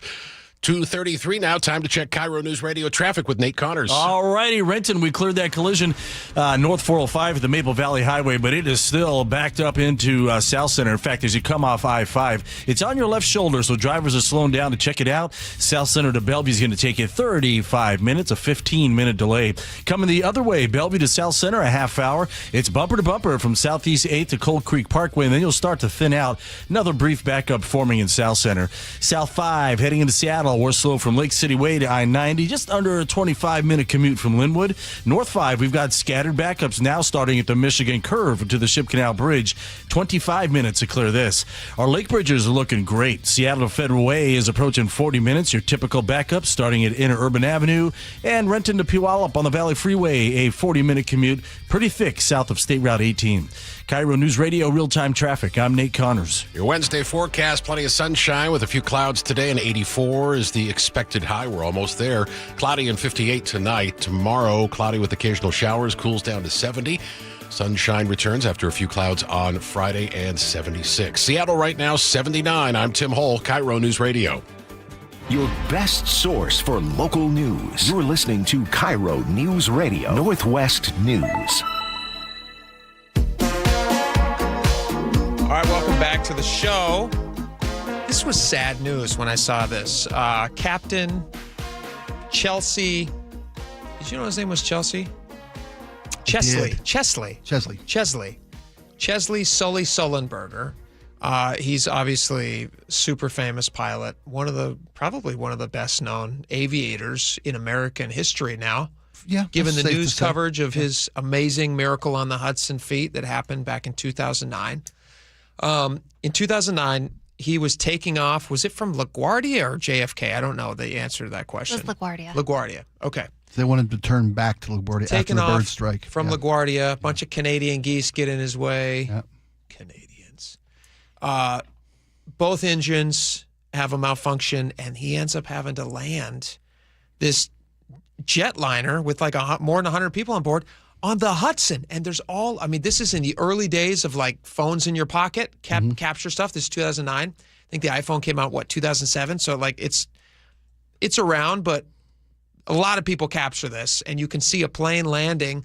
And when you think about planes getting that low to the ground in Manhattan, they obviously, especially in 2009, at any time, people have a real strong reaction to that. So then the plane lands on the Hudson safely somehow. It's just an amazing thing. Because of his expertise and his professionalism, his calm demeanor, 155 souls on board. We all saw it's funny. What I know from Sully, from the most part, I knew, of course, of the story when it happened. It was international news. Huge. It was a feat that no one had ever deemed possible, let alone accomplished. They called it the Miracle on the Hudson. And then I watched Tom Hanks. Yep, in Sully. Yeah, and they took painstaking efforts to make sure that technically they addressed that situation from an accurately historical perspective. It was dramatized, of course, for Hollywood. But Tom Hanks spoke to the fact that they wanted to make sure that they captured what he was able to accomplish. Yeah, you don't need to church anything up at that exactly. point. You didn't have to Hollywood it up. Yeah, it was a miracle. So the sad news is that he's made an announcement. Early stages, but he has Alzheimer's. Yeah. And so, he says right now it's about forgetting somebody's name that he should remember, forgetting a story he just recently told, things like that, trouble sleeping. But it will continue to progress as the disease does, and he wants to get out there and let people know, about it, to continue to get support to help solve the disease and, to also help normalize it a little bit for people who are going through it. And it gave us a chance to look back on this amazing thing that he did. So we're going to play you some audio. This is from 2009. He sat down with Katie Couric to talk about that miraculous landing. Here's a little bit of the air traffic control audio about that decision to land on the Hudson. Listen to this. The engines have stopped working. How do you fly a plane like that? You glide it. You use the forward momentum to provide the airflow over the wings to provide sufficient lift. And I said, Mayday, Mayday, Mayday. Cactus 1549. Hit birds to lost thrust on both engines returning back towards LaGuardia.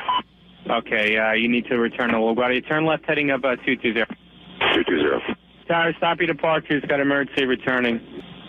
But you didn't return to LaGuardia. No, I quickly determined that due to our distance from LaGuardia and the distance and altitude required to make the turn back to LaGuardia, it would be problematic reaching the runway.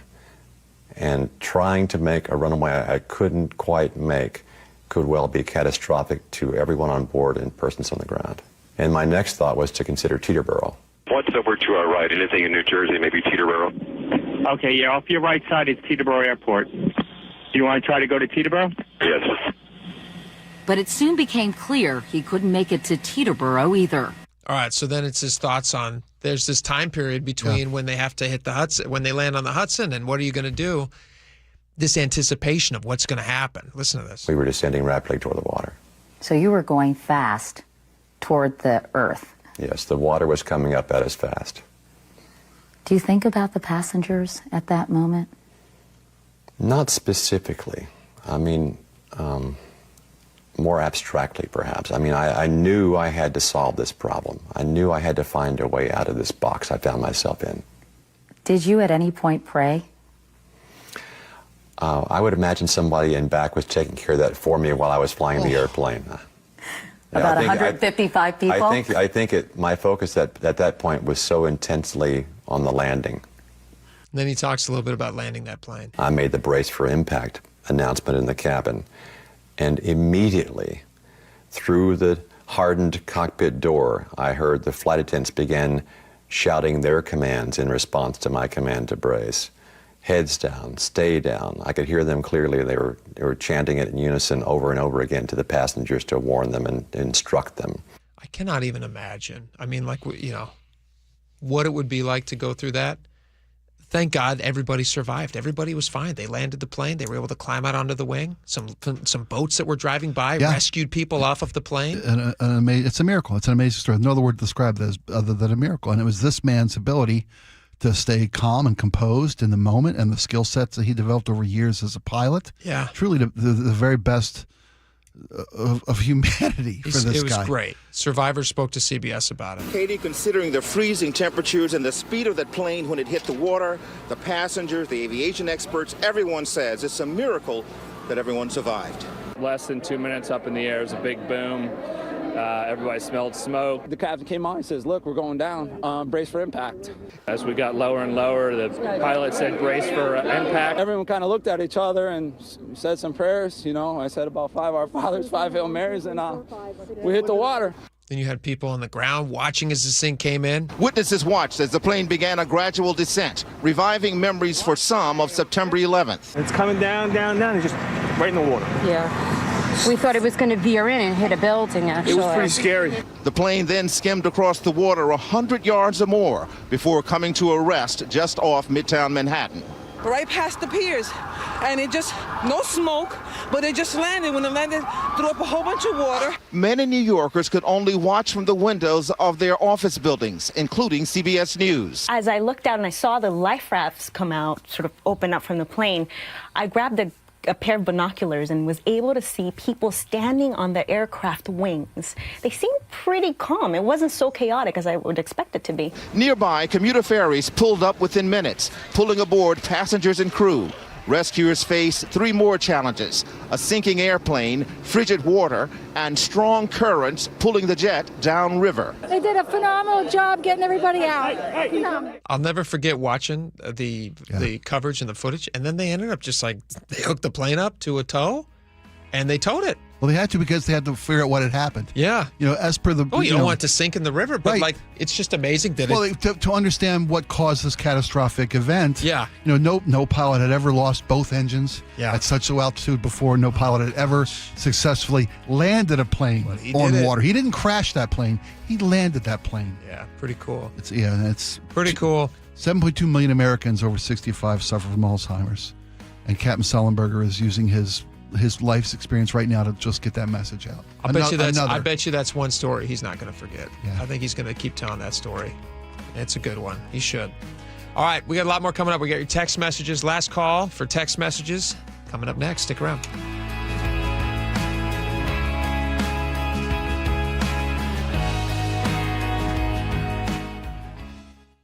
KIRO News Radio, where you turn for the news you depend on. A political shakeup for Democrats that represent Seattle. Traffic. Right now, Auburn to Renton at 25 minutes. That's a good 10-minute delay. Conversation. 3 people on the floor can't cover 20 aisles of plexiglass. They're doing their best. It just doesn't work. And your Super Bowl champion Seahawks. And the party begins. Broadcasting live from the KIRO News Radio YouTube channel. KIRO News Radio 97.3 FM. And the match is about to begin. Most of the team is out with COVID-19, so there'll be some substitutes tonight. What's this? We have an unexpected guest on the field. It's a dog. Well, they could do with extra players. She's going for the ball. Are front paws hands or feet? Soccer season is full of surprises, and COVID-19 could be one of them. If you test positive, prescription medications may help. Ask your doctor if they're right for you. Learn more at PfizerForAll.com. Sponsored by Pfizer. Lots of places can expose you to identity theft. Oh, no. That's why LifeLock monitors hundreds of millions of data points a second for threats to your identity, which is way more than anyone can do on their own. If we find anything suspicious, like new loans or changes to your financial accounts, we alert you right away, all through text, phone, email, or the LifeLock app. Get the alerts that could make all the difference. Save up to 30% with promo code NEWS at LifeLock.com. Terms apply. Progressive presents the Museum of You. We begin our tour with a unique piece, a relic from the early big screen television era. Remarkable. Next, we find a juicer, which historians believe has only ever been used once. And finally, compact discs from the emo era. A rare find indeed. Some things should be history, but until then you could protect what's important to you and save by bundling your auto insurance with a renter's policy from Progressive. Progressive Casualty Insurance Company affiliates and other insurers. Not available in all states or situations. I know that hiring can be challenging. You need someone to match your role perfectly. Well, now you can meet them fast on ZipRecruiter. Build your team, build it sooner. Meet your match on ZipRecruiter. Just head to ZipRecruiter.com/free right now to try it for free. That's ZipRecruiter.com/free. Meet your match on ZipRecruiter. Try it free. Wow, Sarah, these window coverings are gorgeous. Did you guys do this yourself? No way, it's all Hunter Douglas. My local expert came to our home, brought samples, and helped us see everything in our actual light, then measured perfectly and handled the installation. If you're planning a remodel, moving into a new home, or simply ready to elevate how your space feels, Westco Blinds, your neighborhood Hunter Douglas expert, offers custom, beautifully crafted window treatments thoughtfully designed for life. Whether it's blinds, shades, shutters, or drapes, our products fit your windows perfectly. And with smart home options, you control the light and privacy with a tap or on schedule. Hunter Douglas window treatments are an investment in quality, backed by a lifetime limited warranty and ongoing support from your trusted local expert, Westco Blinds. Call now to schedule your free in-home design consultation. Call 206-285-5455, 206-285-5455, 206-285-5455. Guys, did you know your testosterone affects everything in your system, including how you feel and perform every day? Right now, Revive Men's Health Seattle will check your testosterone for free. Knowing your T levels is the first step in understanding if you have low T. Your testosterone level impacts your energy, libido, sleep, weight, hair loss, mood, and even ED. Maintaining an appropriate T level can change your whole life. Most men start to see changes in their hormone levels in their 30s. Experience and results matter. So what are you waiting for? Get your T levels checked today by local, experienced, and trusted men's health experts. They've helped thousands of men since 2011. They're so confident they can help you, they even guarantee it. Call Revive today and schedule your free testosterone test, free exam, and free consultation. Call Revive Men's Health at 206-529-1111. That's 206-529-1111. Or visit ReviveMen'sHealth.com. And the match is about to begin. Most of the team is out with COVID-19, so there'll be some substitutes tonight. What's this? We have an unexpected guest on the field. It's a dog. Well, they could do with extra players. She's going for the ball. Are front paws hands or feet? Soccer season is full of surprises, and COVID-19 could be one of them. If you test positive, prescription medications may help. Ask your doctor if they're right for you. Learn more at PfizerForAll.com. Sponsored by Pfizer.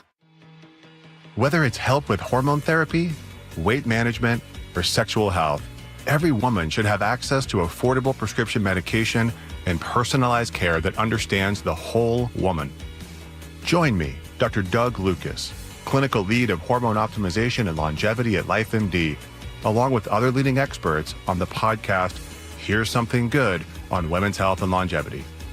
To learn more, go to lifemd.com.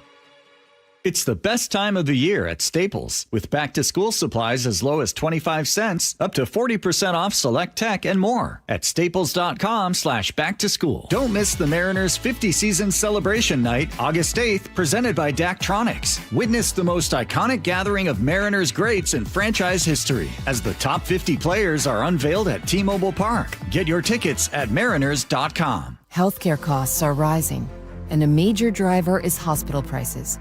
They've increased more than 250% over the past 25 years. Families and local businesses are feeling it.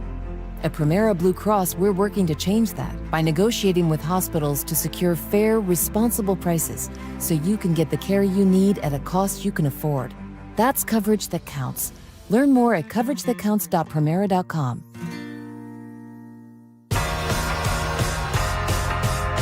All right, welcome back to the show. Last call. We got all your text messages, which we'll get to in just a second. But Spike, you have a fun thing happening tonight. Yeah. Can we promote that a little bit? Are we allowed to do that? Yeah, we are. I think we're allowed to What do you got going on tonight? Impalers are playing at the Des Moines Summer Concert Series at Des Moines Water Park or Beach Park. Yeah, it's gorgeous. 80 degrees, sunny. 7 o'clock start. Des Moines Beach Park, 7 o'clock. Yep. And you guys are going to be there. Yeah, free show. Jamming out, having fun. 7 o'clock kickoff. It's free? Yeah, of course it is. Come well, on. That's a perfect price. People should do it. Thanks. You have no other excuses. And it's perfect weather. Enjoy it, folks. Should we get to some of these text messages? You betcha. Let's fire away. Laura, go for it. On Governor Ferguson's campaign to keep the millionaires tax, Thomas in Tacoma says, since when does the governor go out on a road show and try to persuade Washington voters to vote against a certain bill? Very interesting. Very interesting. Well, he's encouraging voters to vote to not overturn his bills. He said, I'd like you to vote down your opportunity to have a say in how much money I take from you. Chris in Port Orchard says the government will always threaten the programs people want and need and use before cutting the garbage no one wanted in the first place. There you go. There you go. Warren in Tacoma, there shouldn't be a floor on the tax, you guys. There should be all income tax and no sales tax. Well, that's reform. That's what we're talking about.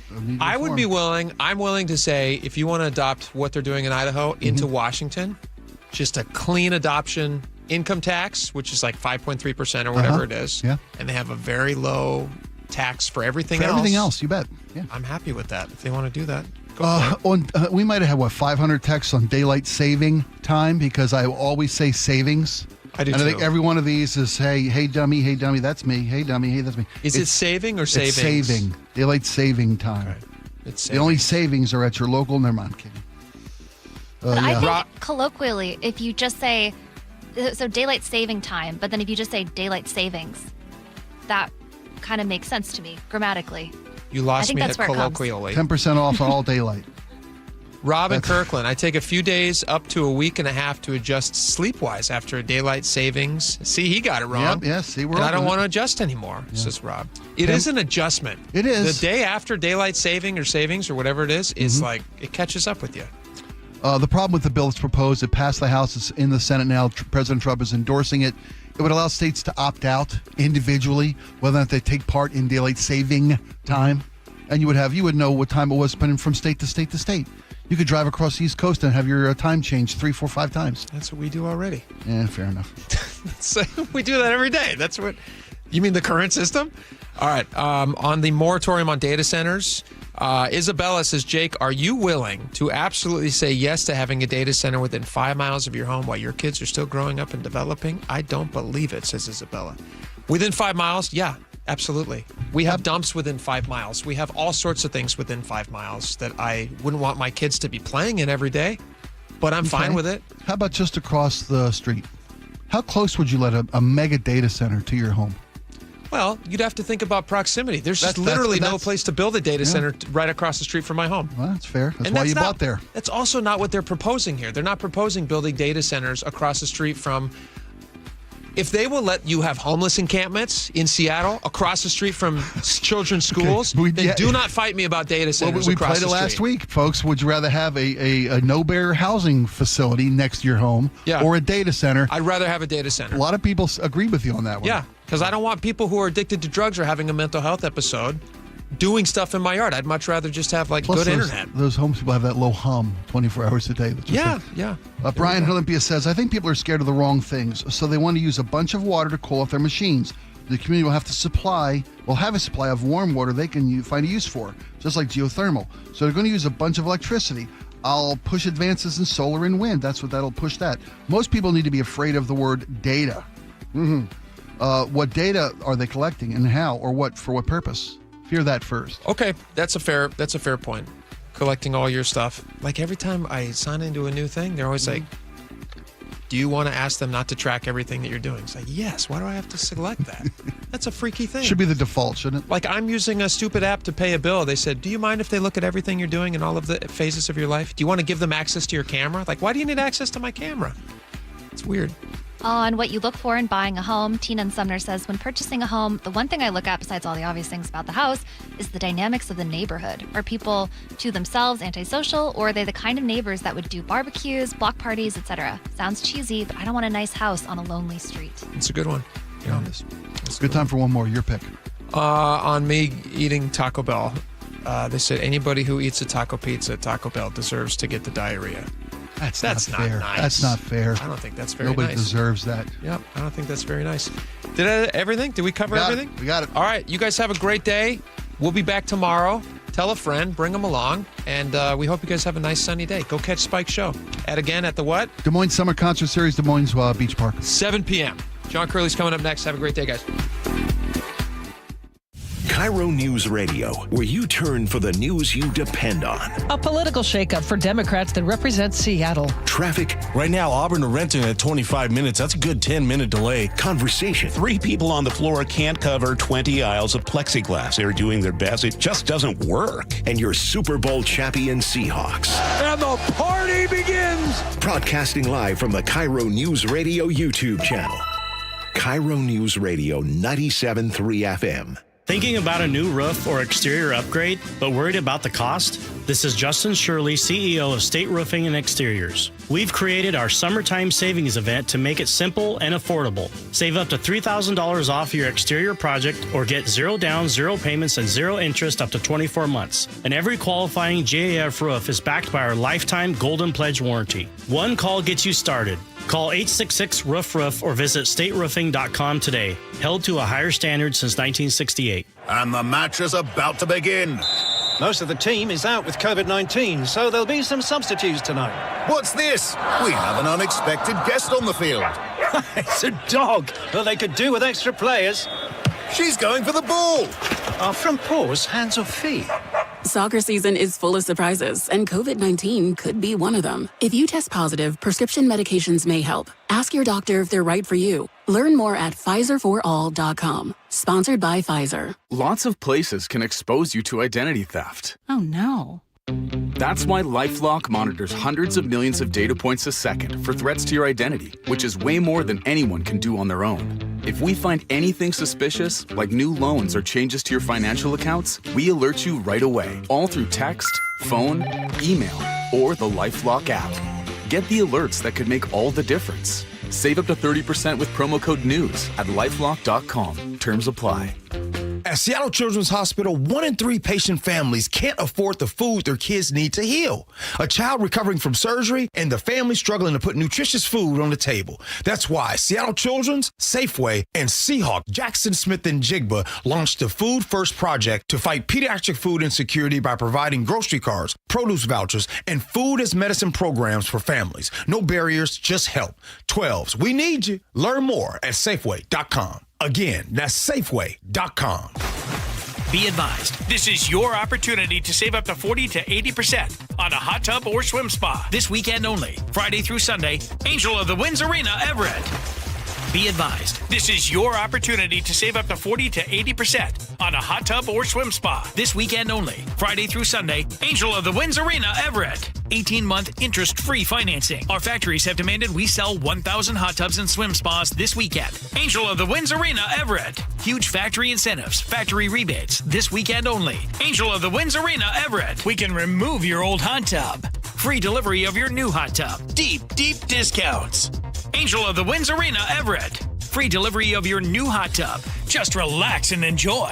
Angel of the Winds Arena, Everett. Friday, 2 p.m. to 8 p.m. Saturday, 10 a.m. to 8 p.m. Sunday, 10 a.m. to 6 p.m. Free admission.